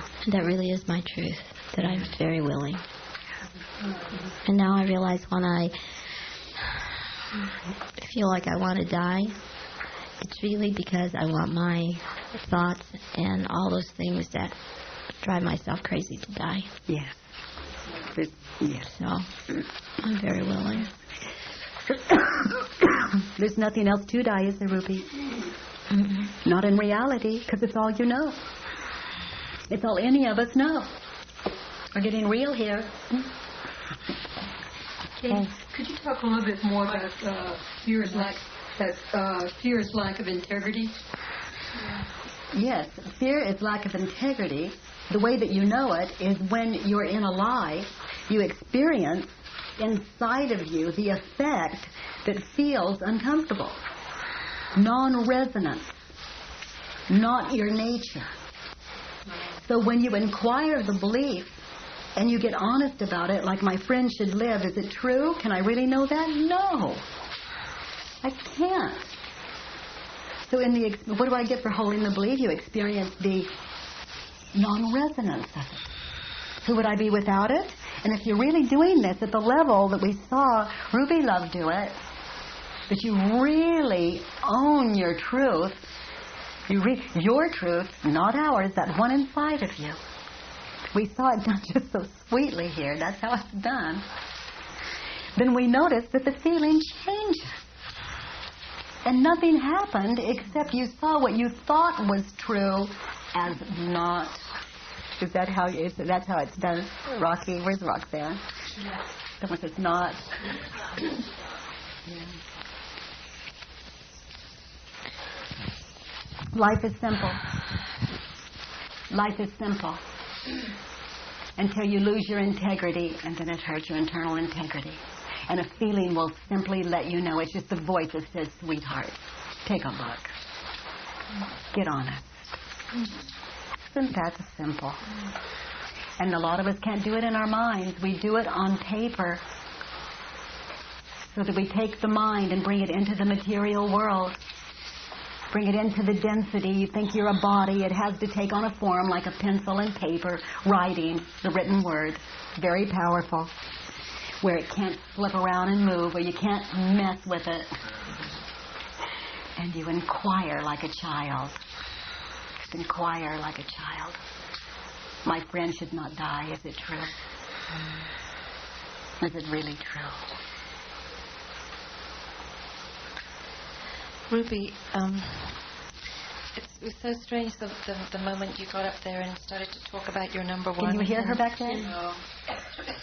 The moment that you sat in the chair and started to talk about your number one and feel your emotions, and I was observing you, feeling your emotions come up, I looked at you and I thought, what a wonderful actress.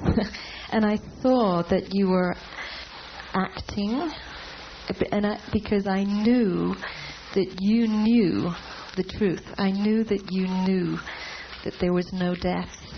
And it was like you were acting out this for us so that we could hear it.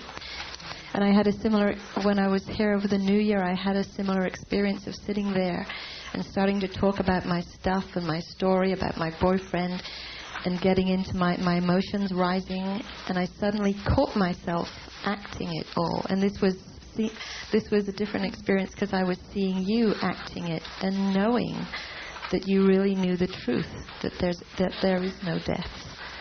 And I thought you acted it wonderfully. If you turn that all around, you've got it. Yes. We can only project ourselves. That's how we keep these alive. I project my insanity onto you, and I project my clarity onto you. Yeah, what you said is when I remember when I was a kid, we had to go to funerals when someone in the village died, and I never saw a problem. And I was like, why are they all crying? And what is, I couldn't feel nothing. You had nothing to project onto them. Yeah, and Nothing then around you look a little sad in order to fit in. That's what the acting is. But deep down, you knew that there is no problem, and I still have that knowing that there is no problem. Yeah. And sometimes I act in order to fit in. Yeah.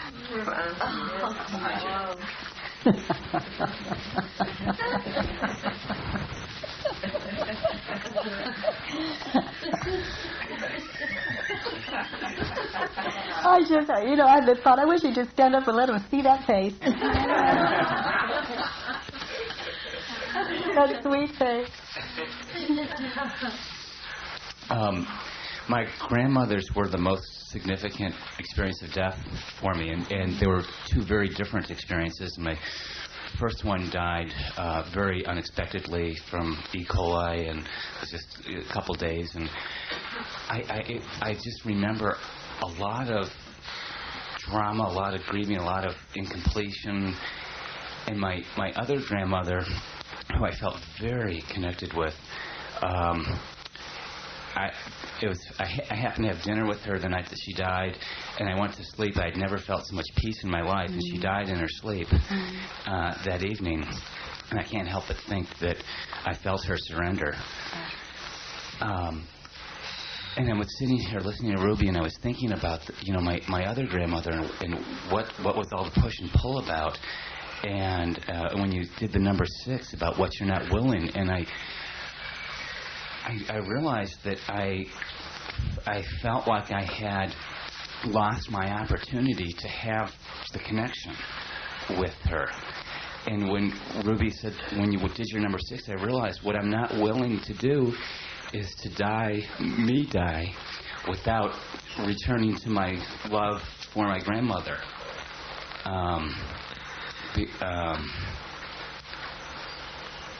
And it's like I've never let that in. There's something there that I just never let in. I always at bay with her from ever since I can ever remember. And I there's like this truth that wants to unfold. The truth that I really do love her. Yeah. Yeah. Yeah. Yes. That would be wonderful work to do, wouldn't it? You just write on your grandmother. And you know what we say here? Don't be spiritual. Don't be loving. Just write it down. Be petty. We write all the things about grandmother.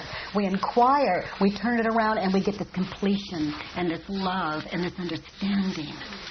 You see. So simple.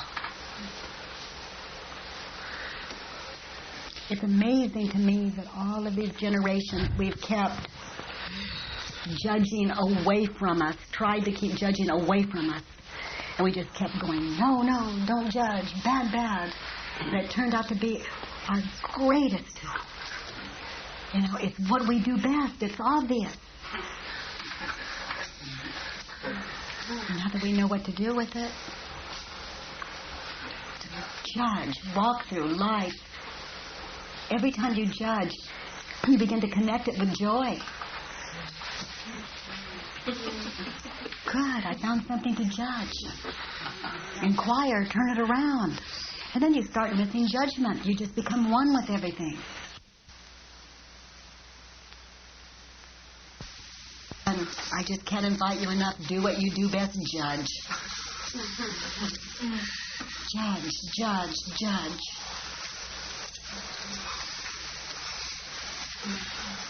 Free, out of the straitjacket. Inquire and turn it around. Know yourself.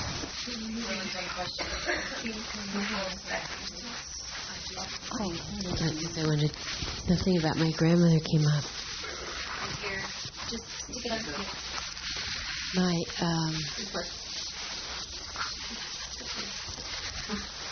My grandmother was very childlike all the way to the end of her life. She never did learn to speak English. And we were really close. I lived with her for a couple of years. And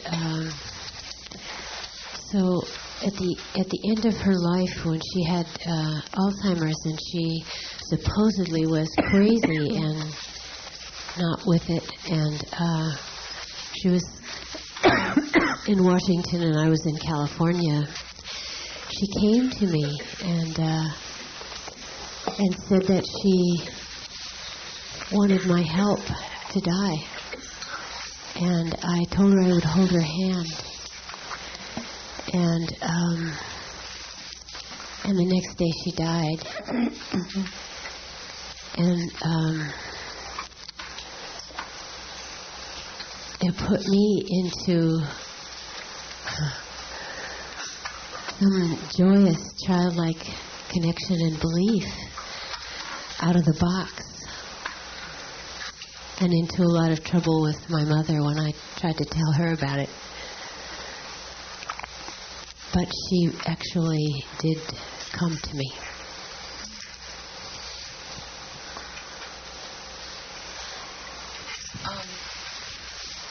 You're saying she shouldn't die, and I can see how that's not true, but I can't see how I don't want him to die.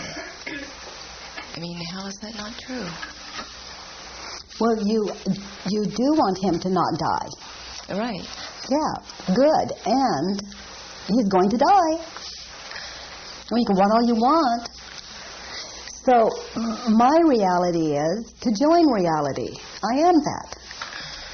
So why would I bother not wanting him to die when I could just be that I am, one with him, rather than separate from?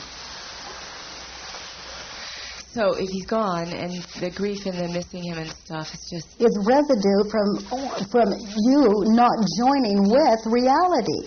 Like you're wanting not reality. Your wanting not reality is going to come back on you until you join it. You and God are one. Reality and God are synonymous. There's another way of saying it, the direct route. If you had this, you can all go home, done, you're cooked. God is everything. It's not God is everything, except, but not the part where my friend dies or my husband or wife dies. No, God is everything. God is life. God is death. God is living. God is dying. God is all of it. God is everything. Everything. No exception. That's the direct route. And if you don't have that one, the air, the walls, the ceiling, the sky, everything, that's the body of God. God is everything. The dying, the suffering. And there is no suffering. And when you can really know that, you can't see suffering either. Just another story. But if you can't do the direct route, sometimes write it down and inquire, and it'll put you right back into that direct channel. Consciousness, reality. Kitty, isn't what you just said just another story as well? I mean, how do we know that that's true? You can't. You can try it and see if it works for you. I mean, that's been my experience. And then when we talk about beliefs and we talk about being with people and their beliefs around dying and death and aging, and I work with people all the time with those issues, and they seem to like what they believe. They're attached to that, and so when I offer a different reality, sometimes it's accepted and sometimes it's not, and I'm not really attached to what they do with that. It's just a thought. And but I see the difference that sort of comes over who they are. The suffering dissipates, and there's more joy in their life. And ultimately that's what I like to create for myself: is more joy and less suffering. And what if it's already created? What if you can just stop bothering with trying to create it? It still implies polarity. And there's not. God is everything. There's no polarity there. One.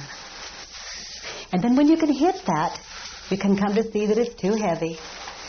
And you go to this. And even that is too prideful. It still says you know that last little piece. Nothing. One. God is everything. Just do that. Or not.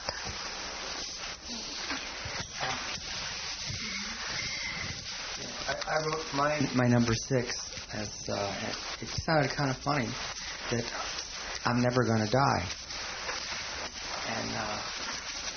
and there's a truth in that, and then it's also an illusion depending on how you look at it. But there's a part that knows that it never dies, and yet there's the ego that connects with that thought. You can't believe it could ever end. Yeah. You know. Yeah. So then I'm willing to, and I'm looking forward to. Yes. Right now. Very well said. Nothing comes to an end but the ego's chatter. Nothing. Without the ego's chatter, there's no life. You would be this. You would be this. I use the metaphor of raindrops. They just fall. They don't say, oh, my, you should have fallen over there. You're too wet. Gosh, couldn't you just have waited for me? You're too fat, you're too thin. So without that chatter, there's nothing. You're just like a raindrop, snowflake, the flower, nature. Drop the chatter and know. Be that you are.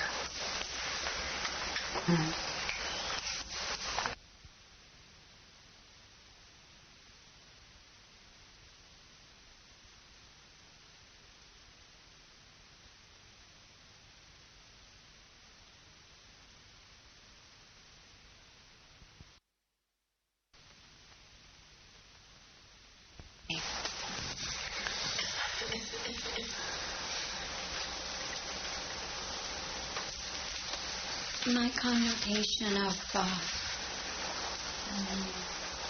a question that I had for so long in my life is, why am I here? Why was I ever born?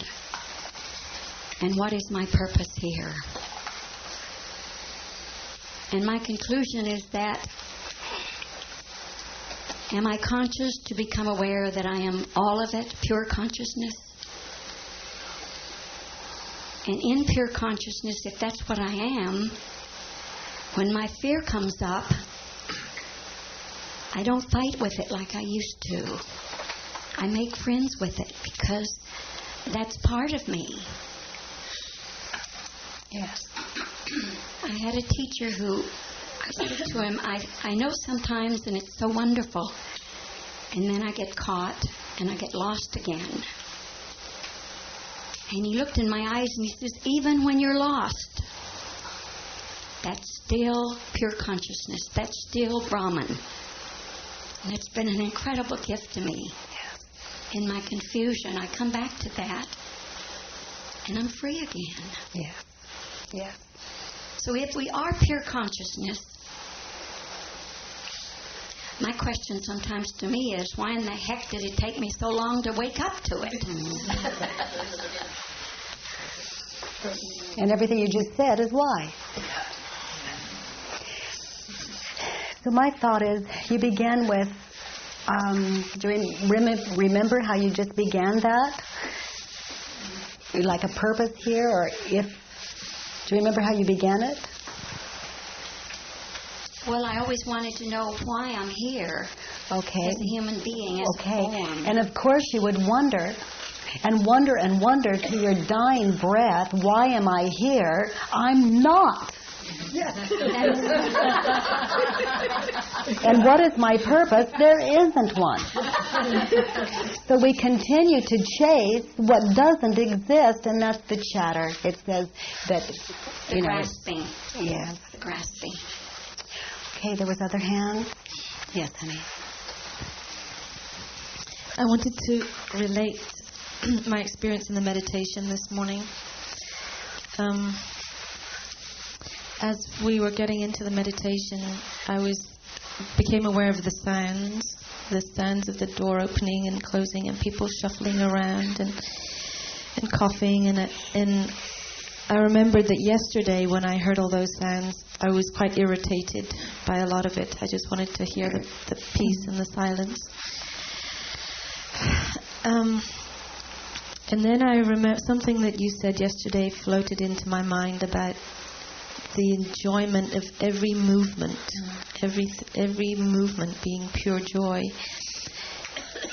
And as I remembered that, I started to hear the sounds and hear every little shuffle and sound is God moving. I knew that. I knew that every movement of paper, every breath, every sigh was God's movement. It all became God's movement rather than individual people's coughing and spluttering and the crackling of the fire. It was like it all the was voice God's of God. movement, and it was so Symphony. beautiful. Yes. And there's nothing that's not that. They can be yelling at you and pointing their finger, and it's nothing more than a door opening, the crackling of the fire. It's the sound of God, except for your beliefs. And it was so much easier to stay in that with my eyes closed and just with the listening. I was afraid that once I opened my eyes and all the visual information started to come in, I was afraid I wouldn't be able to stay in that. And then that's when you inquire, can I really know that? What do I get for holding the belief that opening my eyes is not same as eyes closed? Separation. The inquiry. Let's pass it back here to Bill. Did you have your hand up, Bill?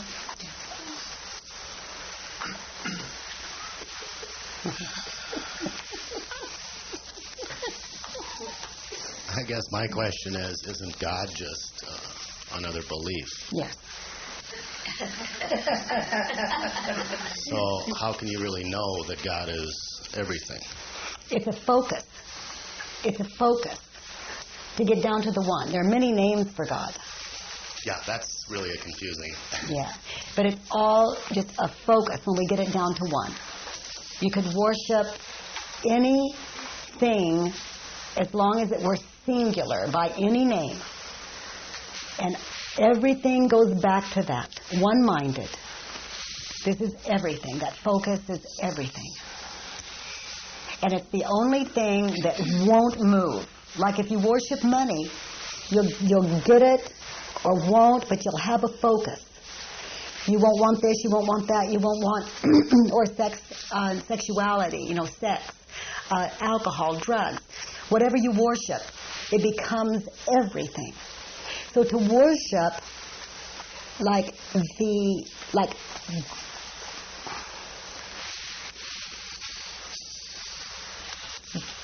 God, reality, truth is a really good one to focus on because it continues, you continue to expand with it. Whereas if you worship a thing, it falls apart, moves away. So we've got the focus on just truth. And we all come to the same one when we inquire. So that is the one. It all comes down to the one. So some of us speak of an experience, and then the others join if it attracts them.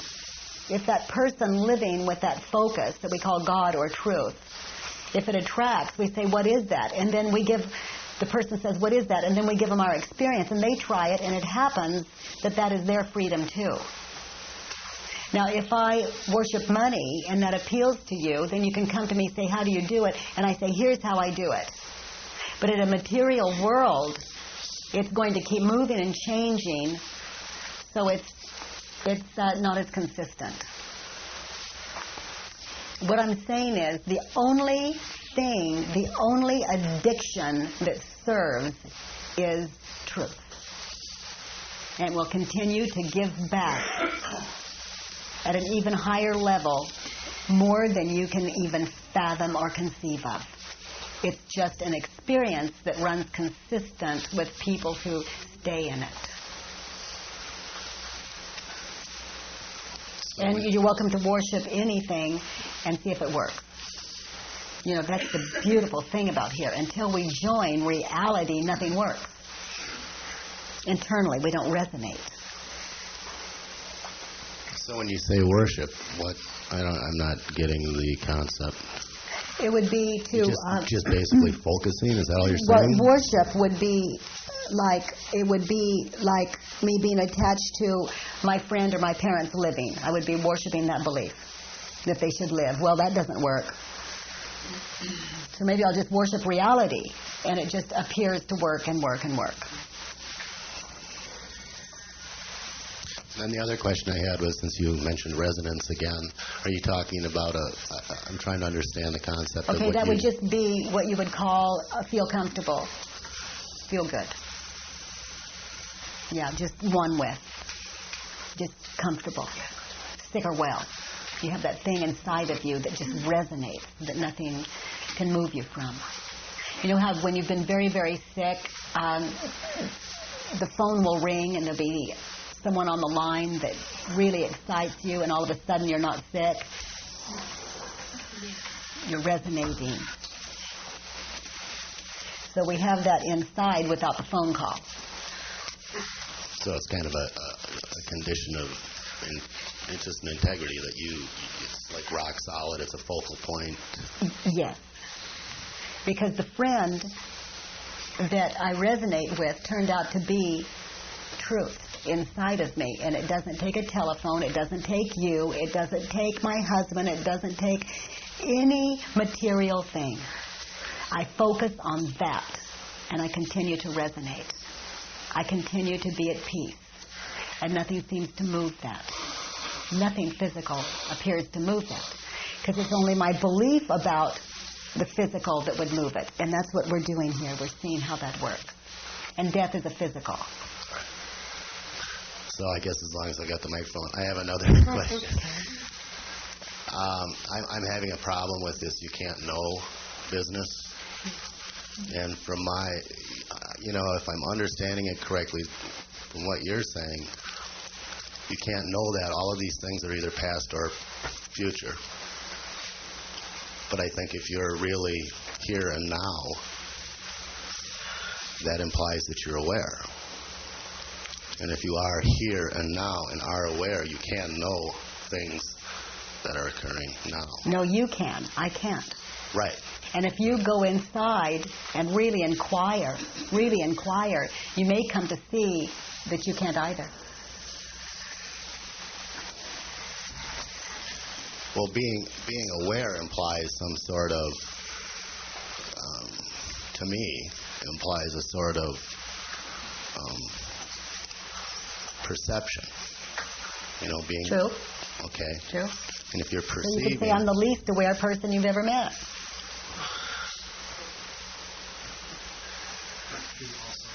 Mm-hmm. Okay. What I love about the work is it's an experience. Who of you who have not done the work before would like to do the work? Let's do it. Serena, I don't like God because He arranged my mind in a way that makes me dull and sleepy, uncreative.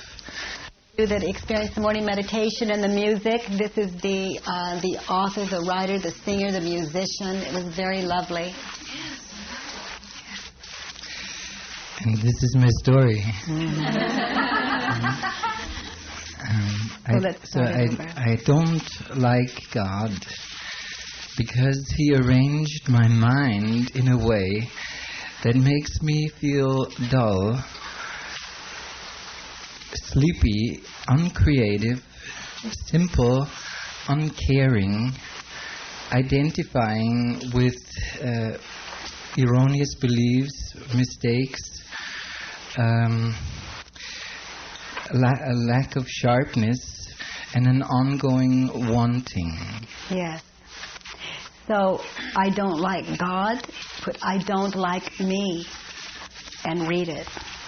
I don't like me because I arranged my mind in a way that makes me dull, sleepy, uncreative, simple, uncaring, identifying with erroneous beliefs, losing sharpness, and an ongoing wanting. Yes.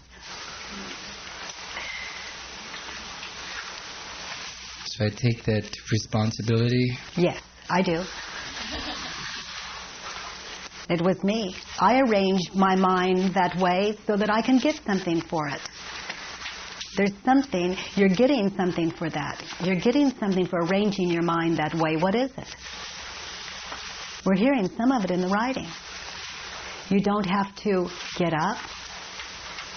You don't have to move when you think you should. And you get to feel the shame and the guilt and the discomfort of that. And call it God doing it. Yeah, but I wouldn't have it arranged that way. Is that true? It's very innocent. And it hasn't been my experience. I tell the story of prior to knowing what we're discussing right now, in my innocence, I would have the belief most days or every day for at least 7 years where my mind would say, get up. And then the belief system would just pile on top of it nonstop with every belief why I should not get up. And one metaphor I use is my mind would say, brush your teeth. And then thousands of beliefs on top of that. I could not even brush my teeth. I couldn't get out of bed. I couldn't brush my teeth. I couldn't walk. I couldn't be with my children. Because the beliefs telling me why I didn't have to. They were all erroneous. The voice would say, get up. And today I say, I don't say anything. I just get up. The voice is me. Love. To argue with it is my agony. I live for the voice of truth within me. I live for that. It's my only desire. It says go. I don't tell the story about where I'm going. I just go. They call me to places that a lot of people wouldn't find appropriate. I say yes. Because I don't have a story about why I shouldn't. So this is really just the arguing with the truth and the attached beliefs that... So read it again like you did and see if it makes more sense to you. I don't like me because I arranged my mind in a way that makes me dull, sleepy, uncreative, simple, uncaring. Is it making more sense now? Yes. Can you hear it? I arrange my mind to keep me from doing my heart's desire.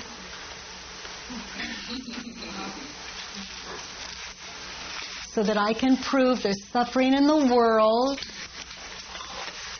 And if I'm convincing enough, I can get you to validate it, and we can all prove that God isn't good. In other words, that you are less than you are. Yes, honey. How do you unarrange this? Mike. How do you unarrange it? Only one way that I know. The truth. The truth. It's only the truth that set me free. The voice comes that says, get out of bed. The next voice says, what for? No one cares. So then that's the space I go into and I say, sweetheart, is it true? No one cares. Can you really know that? And what does it have to do with you getting out of bed? She rises. It's the truth that set me free. Otherwise, if I don't stop and ask the truth, at 4,000 a minute, I get to hear every not valid reason for staying stuck. And to stay stuck is the opposite of movement, change. And therefore, painful. I'm still when I'm still. I move when I move. I follow the voice. And it's not the voice that says, get up. It's a knowing within you. Again, I use that word resonance. It's a resonance within you. And when you don't follow it, you hurt. And there are names for it, like lazy. Oh my, we have some sloth,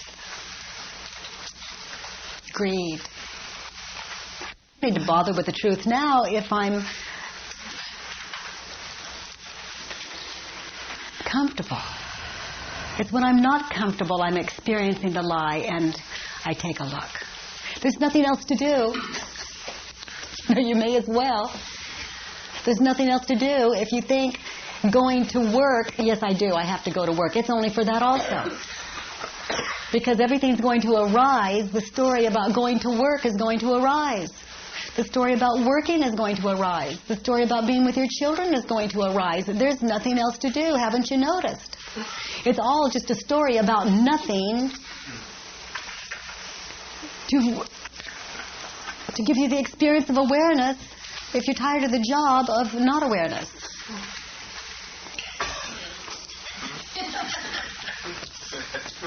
There's only one job. Know yourself. The truth will set you free. Know the truth.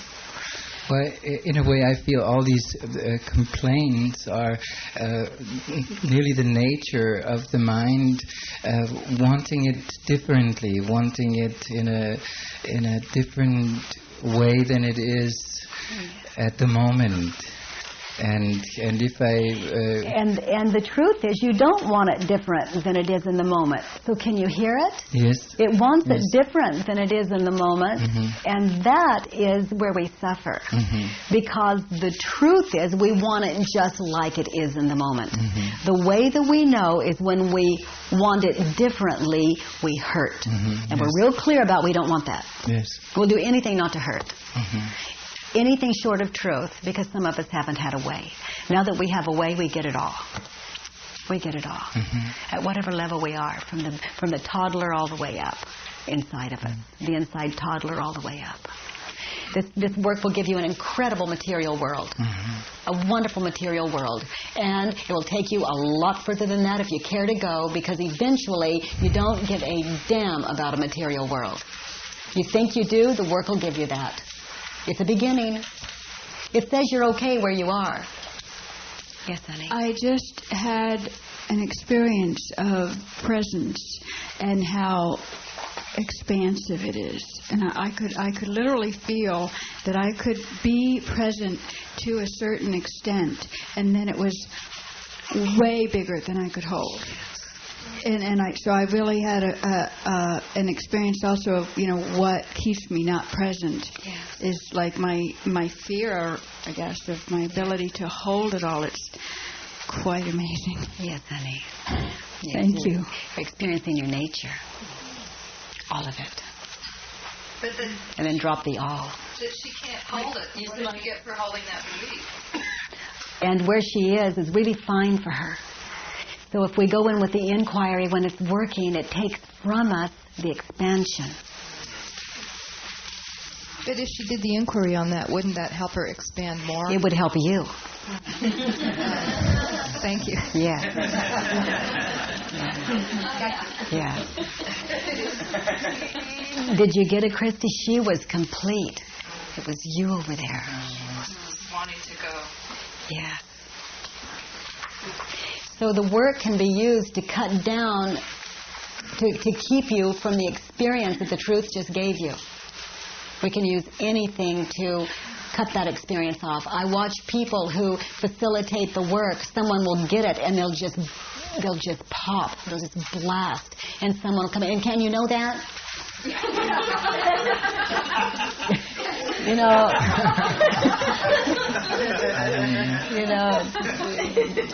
no.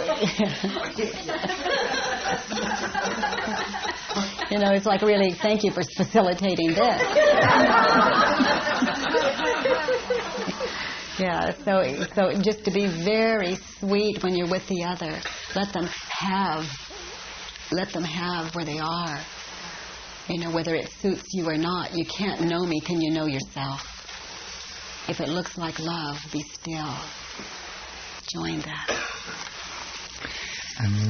I don't like God as He arranged me to be dependent or suffering when my body disintegrates or weakens. Turn it around.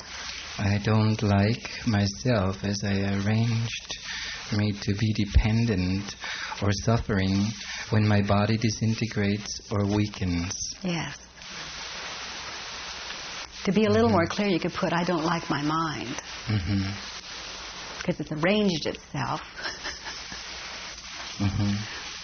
To call what is beauty, my skin could be rotting off, and my mind could be arranged where it would call that less than beautiful. I've arranged it. I have arranged it, not God. I have arranged it. Call that, ooh, yuck, danger, danger. And it's just being this. So what I call disintegration or weakness is just the extreme opposite. It's you moving as you are. You evolving, not disintegrating. Ooh.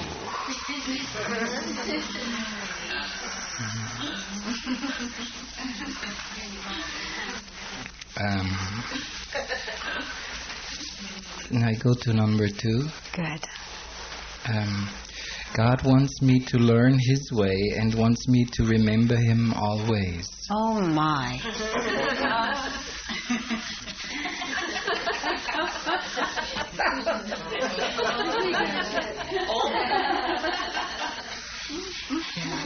I really know what God wants.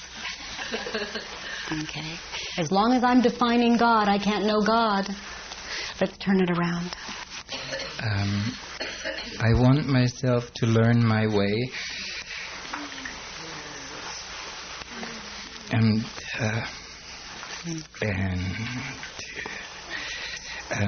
want myself to remember myself always. Yes, Angel. Now there's another turnaround there. It's like it's not God's job, it's yours. Yes, I take it. Yes. So, sweetheart, there's another turnaround that's so sweet. I want me to, and read it. I want me to learn my way. I want me to learn God's way. Oh, I want me to learn God's way. And to remember Him always. Yes, Angel. His name, your name, the same. And when you were turning around to you, that was God's way. Your hand went to your heart and there's joining. The same. God's way, in my experience, leaves it to me to join. He's always there. He's always joined. It's me that moves. To know my way is to know His way. My way in truth. And to know His way is to know my way in truth. We're one.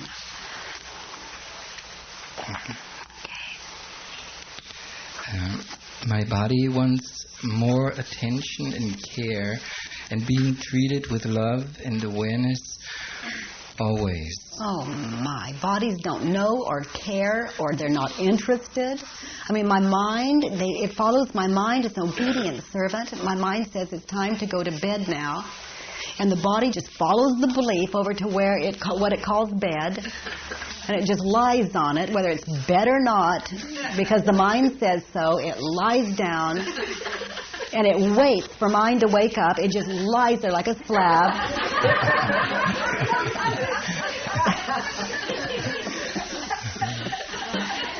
It's simply an effect to show us mind. It's a perfect mirror of mind. So let's turn it around.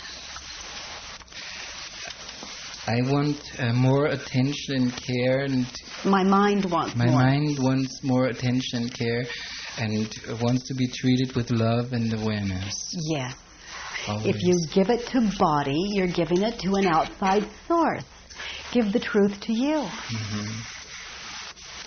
Yet when I treat it with love and awareness, my body, it functions better. And that's wonderful, and it's a wonderful way. I respect that. It's a loving way. Mm-hmm. And it's still a generation away from cause mm-hmm. in duality. Mm-hmm. Mm-hmm. So what happens if you lose your hands and your legs? Oh dear. Yeah, big trouble. Big trouble. Because I've been giving my body everything so it could be more healthy. Mm-hmm. So if that's not able to function, I'm in doo-doo here, deep doo-doo here. Yeah. Mm-hmm. So, but if that's what it takes, take my arm and legs, take them all so that I can come to know. Or we can just do it from here. Oh, let's do it here. Yeah.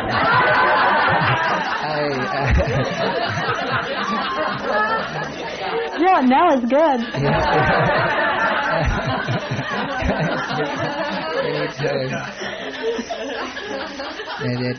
That brings me to number 3.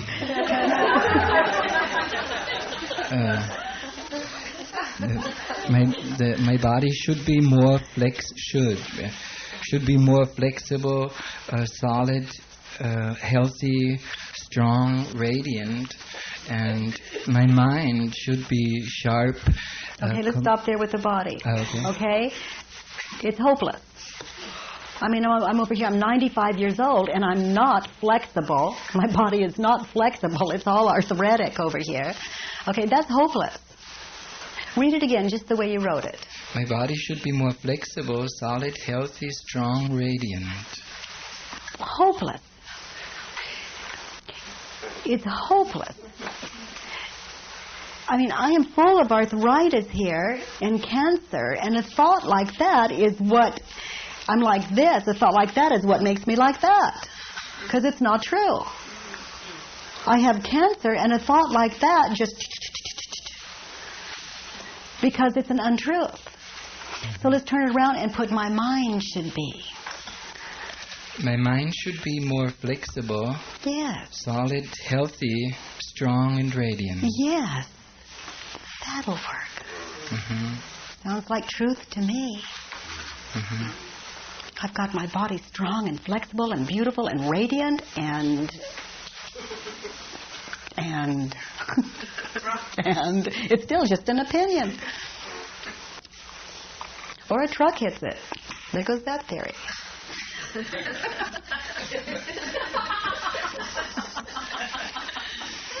And then I should be flexible when I'm laying there in all of these traction, in this traction, and I'm going to hurt. Because I'm going to take that belief with me everywhere I go. And when I'm not flexible and I'm not radiant and I'm not healthy, it's an untrue belief. It's going to, the body will give me back whatever I need to come to know I'm in a lie. Mm-hmm. It will stop being flexible. That's why when I say I'm not my body, it's not a theory, it's true. I feel more it's like a preference, that I have a preference that my body is good, that I can go for walks and enjoy the movement of the body. I'm a body person. I love all that it has to do and give me. Now, if and you I prefer it to what to it work gives with. you is it validates that that's better than something else.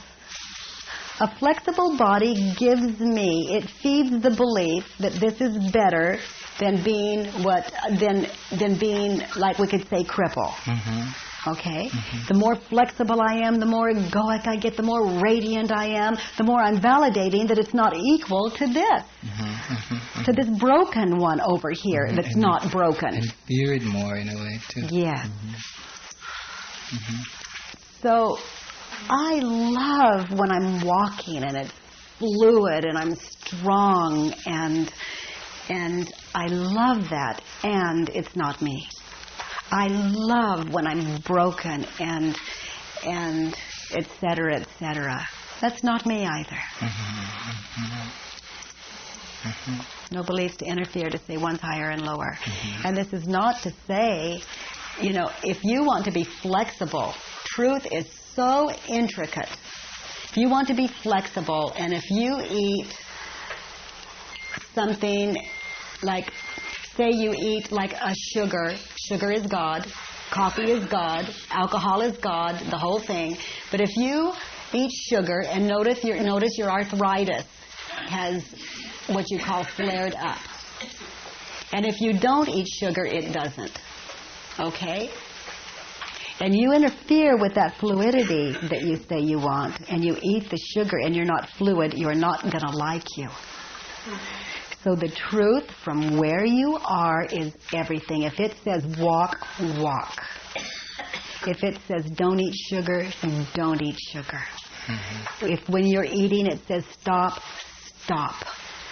Because when you don't honor that voice, what happens is the mind says, you're terrible, you're never going to get it, you're too fat, you're too thin, you're not fluid enough. And if you just stop, you don't get the war zone. You get peace. So the truth, so that's why God is food, God is everything. Right there in your face saying, honor the truth within you in the moment. It doesn't have any boundaries. It's where you are now.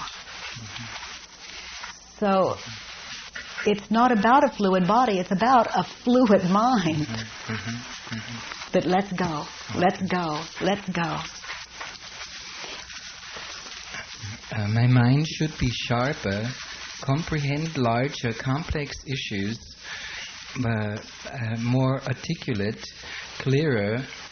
My memory should be larger and faster. And my mind should be quiet when I want. Okay, now is any of that true? Sounds pretty hopeless to me. How do I know my mind should be busy? It is. Read the first one again. My mind should be sharper? I don't think so. It seems pretty dull right now to me.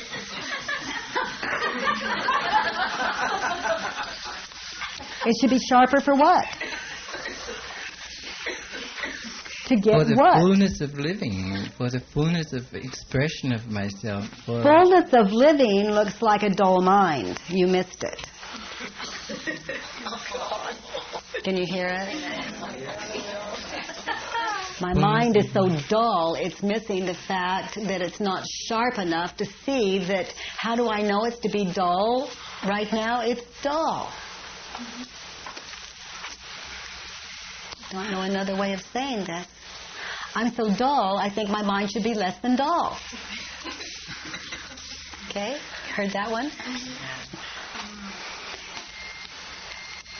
My life would be much better if my mind weren't dull. Can you really know that that's true? You're being protected and not even appreciating it. You're experiencing grace and throwing it out the window.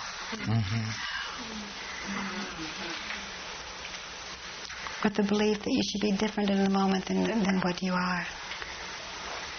So again, it's the truth that sets you free. No exception. Yeah, I'm not hanging on to those shoulds anyway.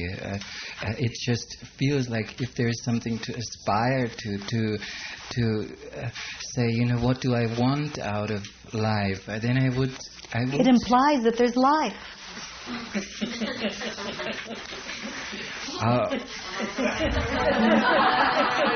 Out of the way that you make life, you make it. The way that you make life is you set up how it won't be dull, how you should be flexible, how you could, all of this stuff in the physical world, and you miss life. It's prior to all of that. When you hit a truth, the way we've been doing today, it leaves the internal as life, eternally. It stops creating time and space and place and body. So we're seeing specifically how we create time and body.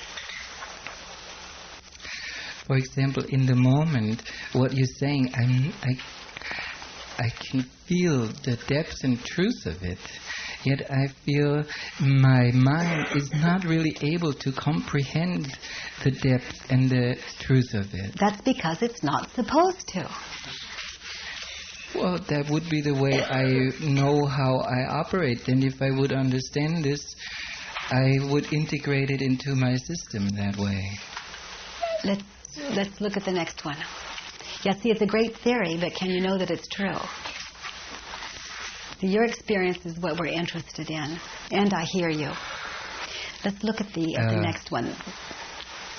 Away from the shoulds now, or still, No, my memory should be large. Yeah, keep going down the list. My memory should be larger and faster. Okay, can you really know that that's true? All of you, are you asking? Can you really know that that's true? It implies you're not okay the way you are. God is everything, but not the way He made me right now. You know, God is everything, but not me. You just excluded yourself.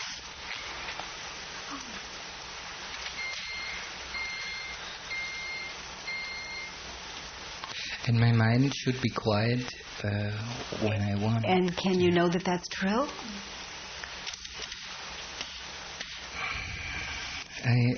I would also say from experience, I know that when my mind is quiet, I get into a depth of existence that really has value and meaning to me. Yes. So from that experience, I say, that is something I want. Yes. So I'm not having it when I'm doing all the things about how my mind should be quiet, I'm not being quiet. So if that were really your preference, you would be still in the moment. Yes. So that's all this work is doing. Is how do I know it shouldn't be quiet? It's not. And that truth, I get quiet. It's the truth that gives me quiet, and there's nothing, no symbol more sacred than another. Not even the word peace or God. Nothing sacred. But the real thing has to be absolutely pure. So that's what we're doing. Let's look at the next one. God is tough. My body is unpredictable, and my mind is unreliable. Okay, so turn it around. I am tough. My mind. My mind is unpredictable. And my body. My body is unreliable. Yes. Now you've got it. Now you've got it squared away. Could you hear it? Pretty subtle, huh? I need my body-mind to work perfectly for me and have radiant health. I need my mind to be clear, sharp, articulate, quiet when not in use. You got that one. I mean, you got it.